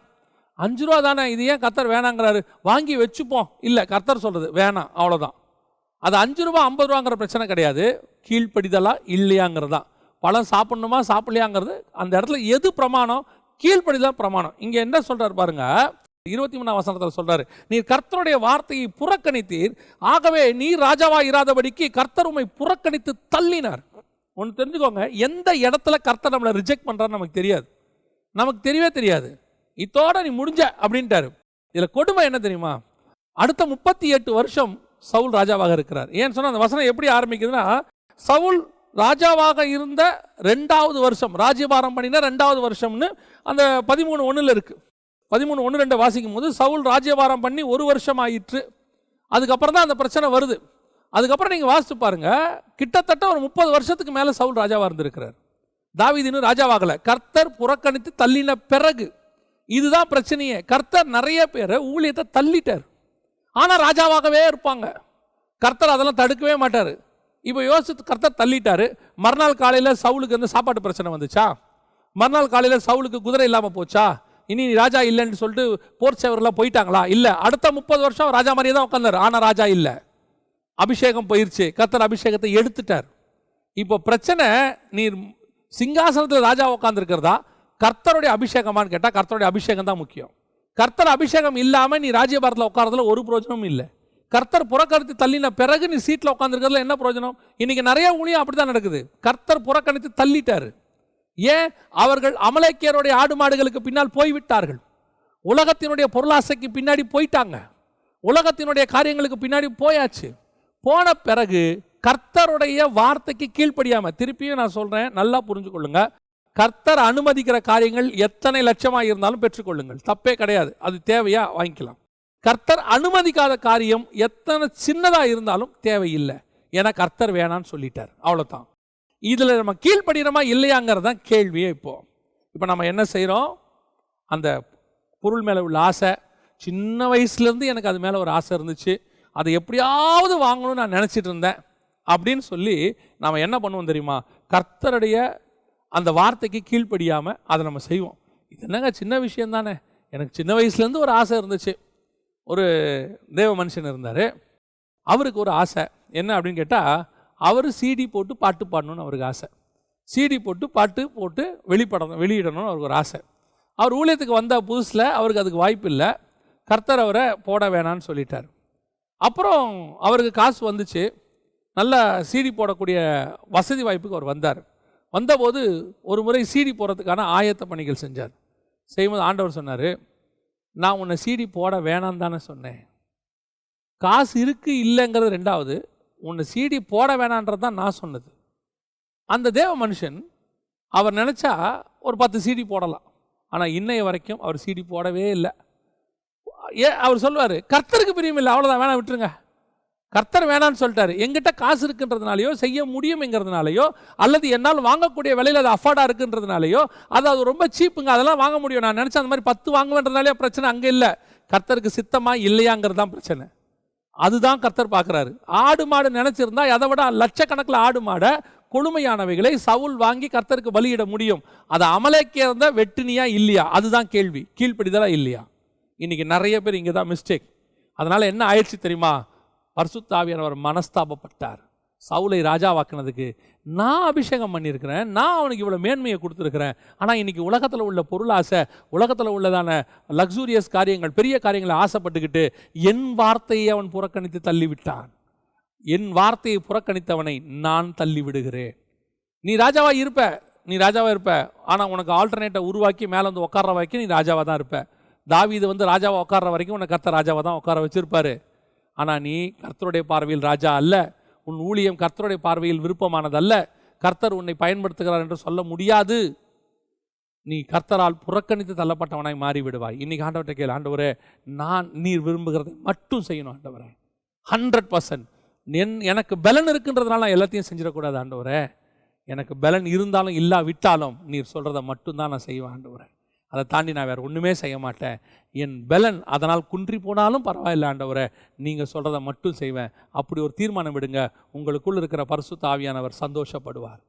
நீ கர்த்தருடைய வார்த்தையை மீறி செய்ய அவர் மனஸ்தாபப்பட்டார். வசனம் சொல்லுது, சவுலை ராஜாவாக்கின நிமித்தம் கர்த்தர் மனஸ்தாபப்பட்டார். உன் மேலே கர்த்தர் அபிஷேகம் பண்ணார்னா அந்த அபிஷேகத்தை பறித்து கர்த்தர் சந்தோஷப்படணும். நல்ல வேலை இவனை ஊழியக்காரனாக்கினேன், அவன் என்னை சந்தோஷப்படுத்துகிறான்னு கர்த்தர் சொல்லணும். இவனை நம்பி ஒரு சபையை கொடுத்த, எனக்கு சந்தோஷமாக இருக்குன்னு கர்த்தர் சொல்லணும். அந்த சந்தோஷம் கர்த்தருக்குள்ளே வரணும். அப்படி வராமல் உன் நிமித்தம் துக்கம் வந்தா கர்த்தர் மனஸ்தாபப்படுகிறார்.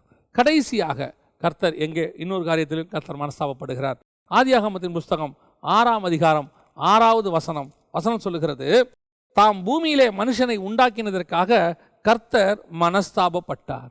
மனுஷனை உண்டாக்குனதுக்கே மனஸ்தாபப்பட்டார். ஃபர்ஸ்ட் பரிசுத்த ஆவியானவர் நமக்குள்ள வந்ததுக்கு துக்கப்பட்டார். ரெண்டாவது பரிசுத்த ஆவியானவர் அபிஷேகம் பண்ணதுக்கு துக்கப்பட்டார். இப்போ மனுஷன் ஒருத்தன் வந்ததுக்கே துக்கப்பட்டாராம் கர்த்தர். ஏன் கர்த்தர் மனஸ்தாபப்பட்டார் அப்படின்னா 3வது வசனத்தில் அதுக்கு பதில் இருக்கிறது. அப்பொழுது கர்த்தர், என் ஆவி என்றென்றைக்கும் மனுஷனோடு போராடுவதில்லை, அவன் மாம்சம்தானே.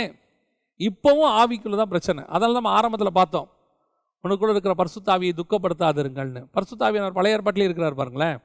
என் ஆவி அவனோடு கூட போராடுவது இல்லை, மனுஷனோடு கூட போராடுவதில்லை. அவன் என்ன பண்ணா இந்த இடத்துல அப்படின்னு பார்த்தீங்கன்னு சொன்னால் 2வது வசனம் தெளிவாக சொல்லுது, தேவகுமாரர் மனுஷகுமாரத்திகளை அதிக சௌந்தரியம் உள்ளவர்கள் என்று கண்டு அவர்களுக்குள்ளே தங்களுக்கு பெண்களை தெரிந்து கொண்டார்கள். இதைத்தான் மத்தியில் வாசிக்கிறோம். புசித்தும் குடித்தும் பெண் கொண்டும் பெண் எடுத்தும் அவங்க தப்பு பண்ணாங்க. பெண் கொண்டு பெண் எடுக்கிறது தப்பல்ல. எப்படி பெண் கொண்டு பெண் எடுத்தாங்க அப்படின்னு கேட்டிங்கன்னா, விசுவாசி அவிசுவாசியோடு பிணைக்கப்பட்டாங்க. இங்கே தேவகுமாரர்னா விசுவாசி, தேவனை தேடுகிறவர்கள். நாம் ஆவியை பெற்றதுனால ஆவிக்குரியவர்கள் சொல்கிறோம், விசுவாசிக்கிறதுனால விசுவாசின்னு சொல்கிறோம். அங்கே சேத்தினுடைய வம்சத்தார் தேவனை தொழுது கொண்டார்கள், அதனால் அவங்க தேவகுமாரர்.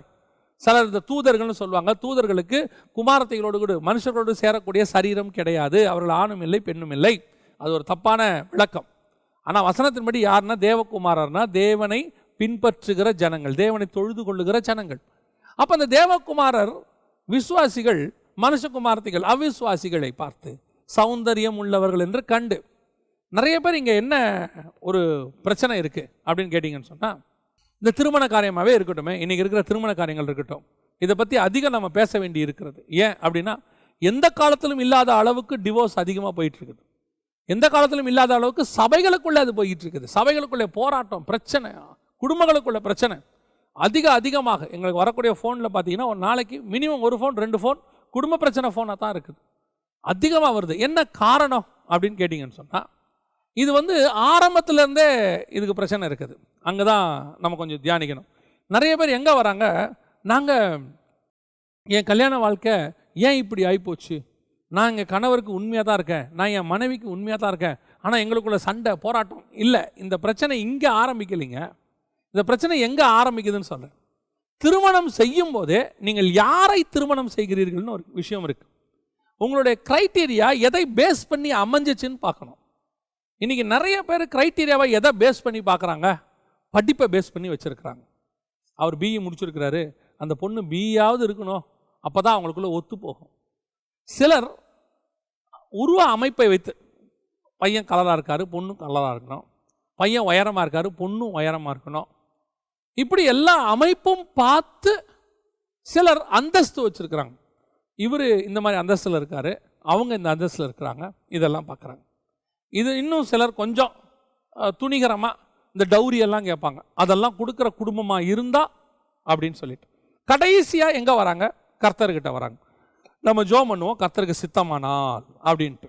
அப்புறம் பாஸ்டர்கிட்ட போய், பாஸ்டர் இப்படி ஒன்று பார்த்துருக்கோம், நீங்கள் ஜோம் பண்ணி சொல்லுங்கள், எங்களுக்கு எல்லாமே ஓகே, நீங்கள் ஓகே சொன்னால் ஓகே.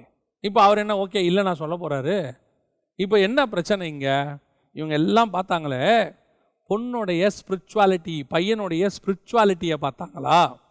உடனே அடுத்த வார்த்தை, ஆமாங்க பெந்தகோஸ்தே சபை தான், ஆவிக்குரிய சபை தான், அவங்க வந்து நல்ல ஆவிக்குரிய சபையை சார்ந்த பொண்ணு தான், ஸ்பிரிச்சுவாலிட்டி தான், அபிஷேகம் பெற்றிருக்கு. ஒன்று நல்லா தெரிஞ்சுக்கொள்ளுங்க, அபிஷேகம் பண்ணப்பட்ட எல்லா பையனும் எல்லா பொண்ணுக்கும் ஏற்றவர்கள் அல்ல. அங்கே தான் மிஸ்டேக் நடக்குது. ஒரு ஆதாமுடைய விலா எலும்புகளில் ஒன்றை எடுத்து, அதான் ரொம்ப முக்கியம். நிறைய ஆவிக்குரிய பொண்ணு இருக்கும், அதில் இவனுக்கு ஏற்றது எதுன்னு பார்க்கணும். நிறைய ஆவிக்குரிய பையன் இருப்பான், அதில் கர்த்தர் இவங்களுக்கு ஃபிக்ஸ் பண்ண விலா எலும்பு எது, அந்த பையன் யாருன்னு நீங்கள் பார்க்கணும். இன்னைக்கு ஆவிக்குரியவங்களா இருந்தாலே ஓகே தான். ஆவிக்குரியவர்கள் திருமணம் பண்ணி எத்தனை குடும்ப பிரச்சனையில் இருக்கு? ஆவிக்குரியவர்கள் திருமணம் பண்ணி ஸ்பிரிச்சுவாலிட்டின்னு கல்யாணம் பண்ணி எத்தனை குடும்பம் பிரிஞ்சிருச்சு? அப்போ இவங்கெல்லாம் ஆண்டவருக்குள்ள தேவசித்தம் இல்லாமல் பண்ணாங்களா? அப்போ இவங்களுக்கு திருமணம் பண்ணி வச்சதெல்லாம் பரிசுத்தவான்கள் இல்லையா? அப்போ இவங்க திருமணம் பண்ண இடம் பரிசுத்த ஸ்தலம் இல்லையா? ஏன் பிரிஞ்சாங்க? அங்கே தான் விஷயமே இருக்கு. கர்த்தர் இணைத்ததை வேற யாரும் பிரிக்கவே முடியாது, பிரிக்காதிருப்பான் ஆக. அப்போ எங்க இது வருது? எல்லா ஆவிக்குரிய பையனும் எல்லா ஆவிக்குரிய பொண்ணுக்கும் செட் ஆகாது. கர்த்தர் நியமிச்ச அங்கதான் இங்க இருக்க விஷயமே இருக்கு. கர்த்தர் சொல்லி இது செய்யணும். நீ உயரத்தை பார்த்துட்டு, நீ அழகை பார்த்துட்டு, சம்பாத்தியத்தை பார்த்துட்டு, எல்லாத்தையும் பார்த்துட்டு, அப்புறம் ஆமா ஆவிக்குரிய சபை தான், ஸ்பிரிச்சுவல் சபை தான், நல்ல ஒரு சபையில் 10 வருஷமா இருக்கிற பையன் தான், பாஸ்டர்கிட்ட நல்ல ஊழியம் பண்ற பையன் தான், அப்புறம் ஏன் பிரிவினை வருது? இங்க இவங்க ஆவியில இருந்தாலும் இந்த ரெண்டும் கர்த்தர் சொன்னதான்னு பார்க்கணும். அப்படி இல்லாவிட்டால் என்ன ஆகும்? இந்த மாதிரி தான் நடக்கும், போராட்டம் வருது. இன்னைக்கு நிறைய வீட்டில் அதான் நடைபெற்று கொண்டிருக்கிறது. இது கூட அக்செப்டபிள் ஒரு பக்கம், அவங்க ஏதோ தெரியாமல் பண்ணிட்டாங்க, ஆனால் ஆவிக்குரியதான். ஆனால் ஒரு சிலர் துணிகரமாக மாம்சத்தின்படி இருக்கிற தேவனை அறியாத, நான் இந்த இடத்துல எங்கே வரேன்? சமீபத்தில் என்ன ஒருத்தர் கேட்டாங்க, நீங்கள் கலப்பு திருமணத்தை ஆதரிக்கிறீங்களா அப்படின்னு. கலப்பு திருமணம்னா என்ன? முதல்ல ஒரு மனுஷனுக்கும் ஒரு மாட்டுக்கும் கல்யாணம் பண்ணாதான் கலப்பு திருமணம். ஒரு மனுஷனுக்கும் ஒரு மனுஷிக்கும் பண்ணால் அது கலப்பு திருமணம் கிடையாது. அப்போ அவங்க கலப்புன்னு எதை கேட்குறாங்க அப்படின்னு கேட்டிங்கன்னா, அவங்க வந்து கேஸ்ட்டை கேட்குறாங்க. ஒன்று நல்லா தெரிஞ்சுக்கொள்ளுங்க, இயேசுவின் ரத்தத்தால் கழுவப்பட்ட பிறகு நோ கேஸ்ட். அதுக்கு முன்னாடியுமே கிடையாது. அவங்க பார்க்குறாங்க, அது வந்து மனம் திரும்பாத காரணத்தினால பார்க்குறாங்க. எப்போ நீங்கள் ஆண்டவரை ஏற்றுக்கொண்டீங்களோ, எப்போ இயேசுவின் ரத்தத்தால் கழுவப்பட்டுட்டீங்களோ, ஒரே ரத்தத்தால் கழுவப்பட்ட நாம் எல்லாமே ஒரே சபைக்குள்ளே இருக்கிறோம், தேவனுடைய சரீரத்துக்குள்ளே இருக்கிறோம். இங்கே ஒரு சரீரத்துக்குள்ளே ஒவ்வொரு கை ஒரு ஜாதியாகவும் கால் ஒரு ஜாதியாகவும் இருக்காது. அப்படி நீ இருக்கிறன்னா நீ ஒரு சரீரமாக இருக்க முடியாது, நீ இன்னொரு சரீரம்னு அர்த்தம். அப்போ நீ கர்த்தரோட சபைக்குள்ளே இல்லைன்னு அர்த்தம். சரி, இருக்கட்டும். அப்போது இன்னைக்கு சபைக்குள்ளே வரோம். இங்கே வந்த பிறகு நீங்கள் புறஜாதியார், நான் சொல்லக்கூடியது தேவனை அறியாதவர்களை கொண்டு வந்து சபையில் திருமணம் பண்ண வைக்கிறாங்க. வந்து என்ன செய்கிறாங்க தெரியுமா? வந்து கேட்குறாங்க பாஸ்டர்கிட்ட, பாஸ்டர் ஏதோ ஒரு காரணம், அது அவங்க வந்து தவறாக விரும்பிட்டாங்க, அதை பண்ணிட்டாங்க, இதை பண்ணிட்டாங்க, ஏதோ ஒன்று சொல்லிட்டு வந்துட்டு எப்படியாவது திருமணம் பண்ணி வைங்க. இப்போ இந்த பொண்ணும் என்ன சொல்லுது, அந்த பொண்ணுடைய அப்பா அம்மாவும் என்ன சொல்கிறாங்க, அவர் கிறிஸ்டின் ஆகிறேன்னு ஒத்துக்கிட்டாரு. இது வந்து ஒரு அபத்தமான ஒரு பதில். எதுக்கு ஒத்துக்கணும்? ஒருத்தன் உனக்காக கிறிஸ்தவன் ஆகிறான், உன் பொண்ணுக்காக மாறுறானா எவ்வளோ சீப்பு பாருங்களேன். ஒருத்தன் தேவனுக்காக தான் தன்னை மாற்றிக்கொள்ள வேண்டும், மனுஷனுக்காக தன்னை மாத்திரவனா இருக்கக்கூடாது. இன்னைக்கு உன் பொண்ணுக்காக மாத்திரவன் நாளைக்கு வேற எதுக்காகவோ இதை மாத்திட்டு பின்னாடி போக மாட்டான்றது என்ன நிச்சயம்? இன்னைக்கு உன் பொண்ணை விரும்பிட்டு கிறிஸ்தவத்துக்குள்ள வரவன் நாளைக்கு அப்பா அம்மா ஒத்துக்கலன்ட்டு அவங்களுக்காக கிறிஸ்தவத்தை விட்டு போக மாட்டான்னு என்ன நிச்சயம்?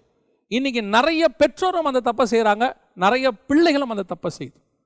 யார் எங்க ஆவி போராடுது மாம்சத்தோட? இந்த மாதிரி ஆட்களோட தான் போராடுது. இவங்க வந்து உடனே அவங்களுக்கு ஒரு ஞானஸ்தானம், காலையில ஞானஸ்தானம், சாயங்காலம் கல்யாணம், முந்தின நாள் ஞானஸ்தானம், சாயங்காலம் கல்யாணம். இன்னைக்கு இதெல்லாம் கர்த்தர் சொல்றாரு, ஆவி மனுஷனோடு கூட போராடுகிறது. இன்னைக்கு அதான் சபைக்குள்ள தேவனை துக்கப்பட ஆண்டவர் சொல்ற, மனஸ்தாபப்படுகிறேன். இப்படிப்பட்டவனெல்லாம் நான் சபைக்குள்ள கொண்டு வந்தேனே கர்த்தர் மனஸ்தாபப்படுகிறார். எதுக்கு? இந்த மாதிரி ஆளெல்லாம் நான் ரட்சித்தேனே. மனுஷனை உண்டாக்கினதுக்கு கர்த்தர் மனஸ்தாபப்பட்டார். இன்னைக்கு சபைக்குள்ள இப்படிப்பட்ட ஆட்கள், இவங்களுக்கு திருமணம் செஞ்சு வைக்கிறதுக்குன்னு ஒரு குரூப்பான ஊழியக்காரங்க இருக்கிறாங்க. அதெல்லாம் விசாரிக்கிறதே கிடையாது. அவன் பிள்ளை ரட்சிக்கப்பட்டதா, பையன் ரட்சிக்கப்பட்டானா, எந்த சபை, எத்தனை வருஷமா போய்கிட்டு இருக்கிறாங்க, எவ்வளோ ஆவிக்குரிய அனுபவம் இருக்கு, கர்த்தருக்குள்ள எவ்வளோ ஸ்திரப்பட்டிருக்காங்க, ஊழிய அனுபவம் இருக்கா, எதுவும் கேட்கறது கிடையாது. அதெல்லாம் பரவாயில்ல, இருக்கட்டும். அவர் இன்னைக்கு வந்துட்டார்ல, பேரை மாத்திட்டார்ல, ஞானஸ்தானம் நேற்று எடுத்துட்டார், ஓகே ரைட், செஞ்சு வச்சிடலாம். அப்படிப்பட்ட குடும்பங்களில் 99 குடும்பங்களில் பிரச்சனை தான், 99 குடும்பங்களில் பிரிவினை தான். 1-2 ஏதோ ஒன்று அட்ஜஸ்ட் பண்ணி ஓடிக்கிட்டு இருக்கு. கர்த்தர் அருவருக்கிறார். கர்த்தர் சொல்றார், மனஸ்தாபப்படுகிறேன். அப்படிப்பட்டவங்க சபைக்குள்ள வச்சு கல்யாணமும் பண்றீங்க. அப்படிப்பட்டவங்களை நீங்க சபையில தூக்கியும் பேசுறீங்க. நாளைக்கு இவன் பண்ற தப்ப இன்னொருத்த பண்ணும்போது நீங்க எப்படி கேட்பீங்க? சபையில அவனுக்கு பண்ணி வச்சிங்களே, ஏன் அதை விட கொடுமை ஊழியக்காரன் வீட்டுகளில் இது நடக்குது, ஊழியக்காரன் குடும்பங்கள் இது நடக்குது, இந்த அபத்தம் நடக்குது. எப்படி உன் சபையில் நாளைக்கு தைரியமா நீ பிரசங்கம் பண்ணுவ? நாளைக்கு விசுவாசிகள்ல 10 பேர் இதே மாதிரி வந்து நின்னா எப்படி முடியாதுன்னு உன்னால சொல்ல முடியும்? அப்படி பண்ணி வச்சா உன் சபை கொள்ளையர்கள் கூடாரமா இல்ல இருக்கும். இன்னைக்கு அதான் நடைபெற்று கொண்டு இருக்கிறது. ஆவியும் அப்புறம் என்ன இருக்கு சபைக்குள்ள? பரிசுத்த ஆவியானவர் இங்க இருந்து வராருன்னு வச்சுப்போமே, கீழ இருந்து மாம்சம் போராடிட்டு இருக்கு. ஏன்னா உட்கார்ந்து இருக்கிறவன் எல்லாம் பையனுக்காகவும் பொண்ணுக்காகவும் ஆண்டவர் ஏற்றுக்கொண்டவங்க. அவன் மாம்சம் உட்கார்ந்துருப்பான், இங்க ஆவி ரெண்டும் போராடும். அதான் கர்த்தர் சொல்றாரு, என் ஆவி மாம்சத்தோடு கூட போராடுவதில்லை. இப்படிப்பட்ட சபையை உண்டாக்கினதுக்கு கர்த்தர் மனஸ்தாபப்படுகிறார். இப்படிப்பட்டவர்களை ரட்சிப்புக்குள்ள கொண்டு வந்ததுக்கு கர்த்தர் மனஸ்தாபப்படுகிறார். நல்லா தெரிஞ்சுக்கொள்ளுங்க, தேவனுடைய ஆவி எப்பவும் ஆவியோட தான் இருக்கும். மாம்சம் அவர்கள் ஒரே மாம்சமாக இருக்கிற மாதிரி புதிய ஏற்பாட்டில் நம்ம ஒரே ஆவி உடையவர்களாக இருக்கிறோம். தேவ சமூகத்தில் உட்காந்து ஆண்டவர்கிட்ட கேட்கணும், கேட்டு செய்யணும், ஒரே ஆவியோடு கூட செயல்படணும். இந்த மாதிரி மாம்சமான ஆட்களை சபைக்குள்ளே கொண்டாந்ததுனால விளைவுதான் சபை சுக்குநூறாக போகிறது, சபையினுடைய குவாலிட்டி கெட்டு போகுது. அதுக்கப்புறம் அந்த சபையில் ஆவியானுடைய அசைவாடுதல் இருக்காது. பாருங்களேன், ஏன் இருக்காதுன்னு கேட்டால், உட்காந்துருக்கிறதெல்லாம் மாம்ச இச்சையின்படி சேர்ந்து உள்ளே வந்து உட்காந்துருக்கு. மேலேருந்து ஆவியில் பேசுகிறோம், எப்படி அது செட் ஆகும்? அதுக்கான போராட்டம் இருக்க தான் செய்யும் குடும்பங்களில். அப்புறம் பாருங்கள், பாஸ்டர் வாரம் ஃபுல்லாக பிரச்சனையை தீர்த்துக்கிட்டு இருப்பார். தயவு செய்து ரொம்ப கேர்ஃபுல்லாக இருந்து கொள்ளுங்க. தேவனுடைய ஆவி பரிசுத்த ஆவியானவர். இவர் வந்து மாம்சத்தோடு கூட போராட மாட்டார். அவர் வந்ததுக்கு காரணம் என்ன தெரியுமா? உன்னுடைய மாம்சத்தை ஆவியாய் மாற்றி அவர் உன்னை மணவாளனுக்கு ஏற்ற மணவாட்டியை கொண்டு போய் ஒப்படைக்கிறதுக்கு வந்தார். நீங்கள் மேலே மேலே அவரை துக்கப்படுத்திக்கிட்டே இருக்கிறீங்க. இந்த மாதிரி காரியங்களால் துக்கப்படுத்திக்கிட்டே இருக்கிறீங்க. துக்கப்படுத்த எசேக்கியேல் புஸ்தகம் 8ஆம் அதிகாரம் 6ஆம் வசனம் சொல்லுது, என் பரிசுத்த ஸ்தலத்தை விட்டு என்னை தூரமாய் போகும் பண்ணும்படியான காரியங்களை இஸ்ரவேல் வம்சத்தார் செய்கிறார்கள். அவனுடைய தேவனுடைய ஆலயமாகி அவன் சரீரத்தை விட்டு அவர் தூரம் போவார், அவர் பின்னாடி போயிடுவார். ஒன்று தெரிஞ்சுக்கொள்ளுங்க, பரிசுத்த ஆவியானவர் துக்கப்பட்டு போயிட்டாரு, அதுக்கப்புறம் வர்றது ரொம்ப கஷ்டம். அதனால தான் 51ஆம் சங்கீதத்தில் தாவீது கதறான், ஆண்டவரே உங்களுடைய பரிசுத்த ஆவியை என்னை விட்டு எடுக்காமலும், என்னை விட்டு எடுத்துடாதீங்கன்றான். இஸ்ரவேல் ஜனங்கள் சபை போயிட்டு இருக்குது. அதை குறித்து ஏசாயா புஸ்தகம் 63:10 சொல்லுது, அவர்களோ கலங்கம் பண்ணி அவருடைய பரிசுத்த ஆவியை விசனப்படுத்தினார்கள்னு இருக்கு. பாருங்க, இஸ்ரவேல் ஜனங்க தண்ணி கேட்டதும், இஸ்ரவேல் ஜனங்க பசின்னு சொல்லி கலகம் பண்ணினதையும், மோசேக்கும் ஆரோனுக்கும் விரோதமாக பேசினதையும் வசனம் என்ன சொல்லுது? பரிசுத்த ஆவியை விசனப்படுத்தினார்கள் அப்படின்னு இருக்கு. இன்னைக்கு உங்களுக்குள்ள இருக்கிற ஆவியான, அன்னைக்கே அங்கே ஆவியானவர் இருந்திருக்கிறார் பாருங்க, அவன் நடத்தி கொண்டு வந்திருக்கிறார் ஆவியானவர். நீ கலகம் பண்ணும்போது, சண்டை போடும்போது, நீ ஊழியக்காரனோடு கூட போராடும் போது, ஊழியக்காரனுக்கு விரோதமாக தூஷணமாய் பேசும்போது, ஒவ்வொரு காரியத்திலும் நீ செய்யும் போது பரிசுத்த ஆவியானவர் விசனப்படுகிறார். இன்னைக்கு அதுதான் நடக்குது. ஆண்டவர் சொல்றாரு, என் ஆவி மனுஷனோடு கூட போராடுவதில்லை. அதனுடைய முடிவு என்னாச்சு தெரியுமா? முழு பூமியையுமே கர்த்தர் அழிக்க சித்தம் கொண்டார். தண்ணியில் கடைசியா மொத்த பேரையும் க்ளோஸ் பண்ணி போட்டார். சவுல் துக்கப்படுற நிமித்தம் ராஜ்யபாரத்தை தள்ளினார், ஆனால் ஜனங்கள் துக்கப்படுற நிமித்தம் மொத்தமாக அழிச்சு போட்டார். இஸ்ரவேல் ஜனங்களை பாருங்க, 20 வயதுக்கு மேற்பட்ட அத்தனை பேரையும் க்ளோஸ் பண்ணிட்டார். எல்லாம் வனாந்தரத்தில் சாவான். 20 வயசுக்கு கீழே இருக்கிறவன் தான் 40 வருஷம் கழிச்சு அங்கே போவான். இதுக்கு நான் சொல்கிறேன், பரிசுத்த ஆவியை துக்கப்படுத்த ஒரு காலகட்டம் வரைக்கும் கர்த்தர் பார்த்துட்டே இருப்பார். அதற்கு பிறகு கர்த்தர் ஒப்பு கொடுப்பார். அதான் நடக்குது. இன்றைக்கி உங்களுக்குள்ள பரிசுத்த ஆவியானவரை கர்த்தர் கொடுத்துருக்கிறார். அவரை சந்தோஷமாக வச்சுக்கோங்க. பக்தி விருத்திக்கு ஏதுவான காரியங்களை பேசுங்க. தேவையில்லாத காரியங்களை பேசாதீங்க. கெட்ட வார்த்தையே பேசாதீங்க. தேவையில்லாமல் பேசுகிறது எல்லாமே கெட்ட வார்த்தை தான். உட்காந்து அரட்டை அடிக்கிறதுக்கு பதிலாக நல்ல பக்தி விருத்திக்கு ஏதுவான சில காரியங்களை சொல்லிக் கொடுங்க. பிள்ளைங்களோட வீட்டில் உட்காந்துருக்கீங்களா, சாதாரணமாக பேசுகிறது நம்ம பேசலாம். ஸ்கூலை பற்றி, சாப்பாடை பற்றி, எஜுகேஷன் பற்றி பேசலாம். மற்ற நேரங்களில் பைபிளை பற்றி சில காரியங்கள் நீங்கள் சொல்லிக் கொடுக்கலாம் அவங்களுக்கு. அதுக்கு அடுத்தபடியாக கர்த்தர் உங்களை அபிஷேகம் பண்ணியிருக்கிறார். ராஜாவாக, விசுவாசியாக இருக்கட்டும், ஊழியக்காரனாக இருக்கட்டும், கர்த்தர் அபிஷேகம் பண்ணினதை ஒரு நாளும் व्यसனப்படுற அளவுக்கு கொண்டு போகக்கூடாது. சவுலை ராஜாவாக்கினதுக்கு கர்த்தர் மனஸ்தாபப்பட்டது நிமித்தம் அப்படி ஆகக்கூடாது. கர்த்தர் நம்மளை நினச்சி சந்தோஷப்படணும். நம்ம கொடுத்த ஊழியத்தை நிமித்தம் கர்த்தர் சந்தோஷப்படணும். உங்களுக்கு கொடுத்த சபையின் நிமித்தம், என்னை நம்பி கொடுத்த பொறுப்புகளின் நிமித்தம், எனக்கு கொடுத்த குடும்பத்தின் நிமித்தம் கர்த்தர் சந்தோஷப்படணும். இவனை நான் அபிஷேகம் பண்ணேன், இந்த அபிஷேகம் பண்ணது எனக்கு சந்தோஷமாக இருக்குது, நான் நினச்சதை அவன் செஞ்சுருக்கிறான்னு கர்த்தர் சந்தோஷப்படணும். கடைசியாக ஒரு நாளும் மாம்சத்தோடு போய் கலக்கக்கூடாது. அது சிந்தனையிலையாக இருந்தாலும் சரி, செயல்லையாக இருந்தாலும் சரி, எதுலேயுமே நாம் வேறு, உலகம் வேறு. உலகத்தோடு கூட கலந்தீங்கன்னா, மாம்சத்தோடு கலந்தீங்கன்னா கர்த்தர் ஒரு நாள் அழித்து போடுவார். வேதம் சொல்லுகிறது, நீங்கள் மீட்கப்படும் நாளுக்கென்று முத்திரையாய் பெற்ற பரிசுத்த ஆவியை துக்கப்படுத்தாதிருங்கள். நம்ம ஜெபம் பண்ண போகிறோம் தேவ சமூகத்தில். சர்வ வல்லமை உள்ள தகப்பனே, இந்த அருமையான நேரத்திற்காக உமக்கு ஸ்தோத்திரம். நீர் எங்களுக்குள்ளே விலையேற பெற்ற பரிசுத்த ஆவியானவரை தந்திருக்கிறீங்கப்பா. நீர் போய் எங்களுக்கு தேற்றவாளை அனுப்பி வச்சிங்க. எங்களுக்குள் இருக்கிற ஆவியானவரே, நாங்கள் பல முறை உங்களை துக்கப்படுத்தி இருக்கிறோம்ப்பா. சிந்தனையினாலோ, பேச்சினாலோ, செய்கையினாலோ பல முறை நாங்கள் துக்கப்படுத்தி இருக்கிறோம். ஆண்டவரே தகப்பனை, இனி ஒரு நாளும், ஒரு காலம், ஒரு நிமிஷம் கூட உம்மை துக்கப்படுத்தாமல் உம்மை சந்தோஷமாக உம்மோடு கூட இருக்க எங்களை அபிஷேக பண்ணின நிமித்தம் நீர் சந்தோஷப்பட எங்களுக்கு கிருபை பாராட்டுங்க. எங்களுடைய செய்கைகள் எல்லாவற்றிலும் உம்மை நாங்கள் பின்பற்ற, ஆண்டவருடைய உம்முடைய சித்தத்தை மாத்திரம் செய்ய எங்களுக்கு கிருபை பாராட்டும். பரிசுத்த ஆவியானவரே, நீங்கள் இயேசு கிறிஸ்துவானவர் மேலே இறங்கும் போது எவ்வளவு சந்தோஷமாக பரலோகம் சாட்சி கொடுத்துச்சு. அதை அவர் முடிக்கும் போது பரலோகம் மீண்டும் சாட்சி கொடுத்தது. ஆரம்பிக்கும் போது சாட்சி கொடுத்த பரலோகம் முடிக்கும் போது சாட்சி கொடுத்தது. அதே மாதிரி பரிசுத்த ஆவியானவர் எங்கள் மேலே வரும்போது சந்தோஷமாக இருந்துச்சு. இப்பொழுது நாங்கள் முடிக்கிற காலம் வந்திருக்க ஆண்டவரே, இப்போ எங்கள் முடிவும் சந்தோஷமாக இருக்க கிருபை பாராட்டும். மகிமையுள்ள கரத்தில் தாழ்த்துகிறோம். எங்கள் நிமித்தம் நீர் துக்கப்படக்கூடாது ஆண்டவரே. எங்கள் நிமித்தம் நீர் மனஸ்தாபப்படக்கூடாது ஆண்டவரே. எங்கள் நிமித்தம் நீர் சந்தோஷப்படணும்ப்பா. நீர் அப்படி செய்ய வேணுமாய், நாங்கள் அப்படி வாழ வேண்டுமாய் இப்படி கரத்தில் ஒப்பு கொடுக்கிறோம்.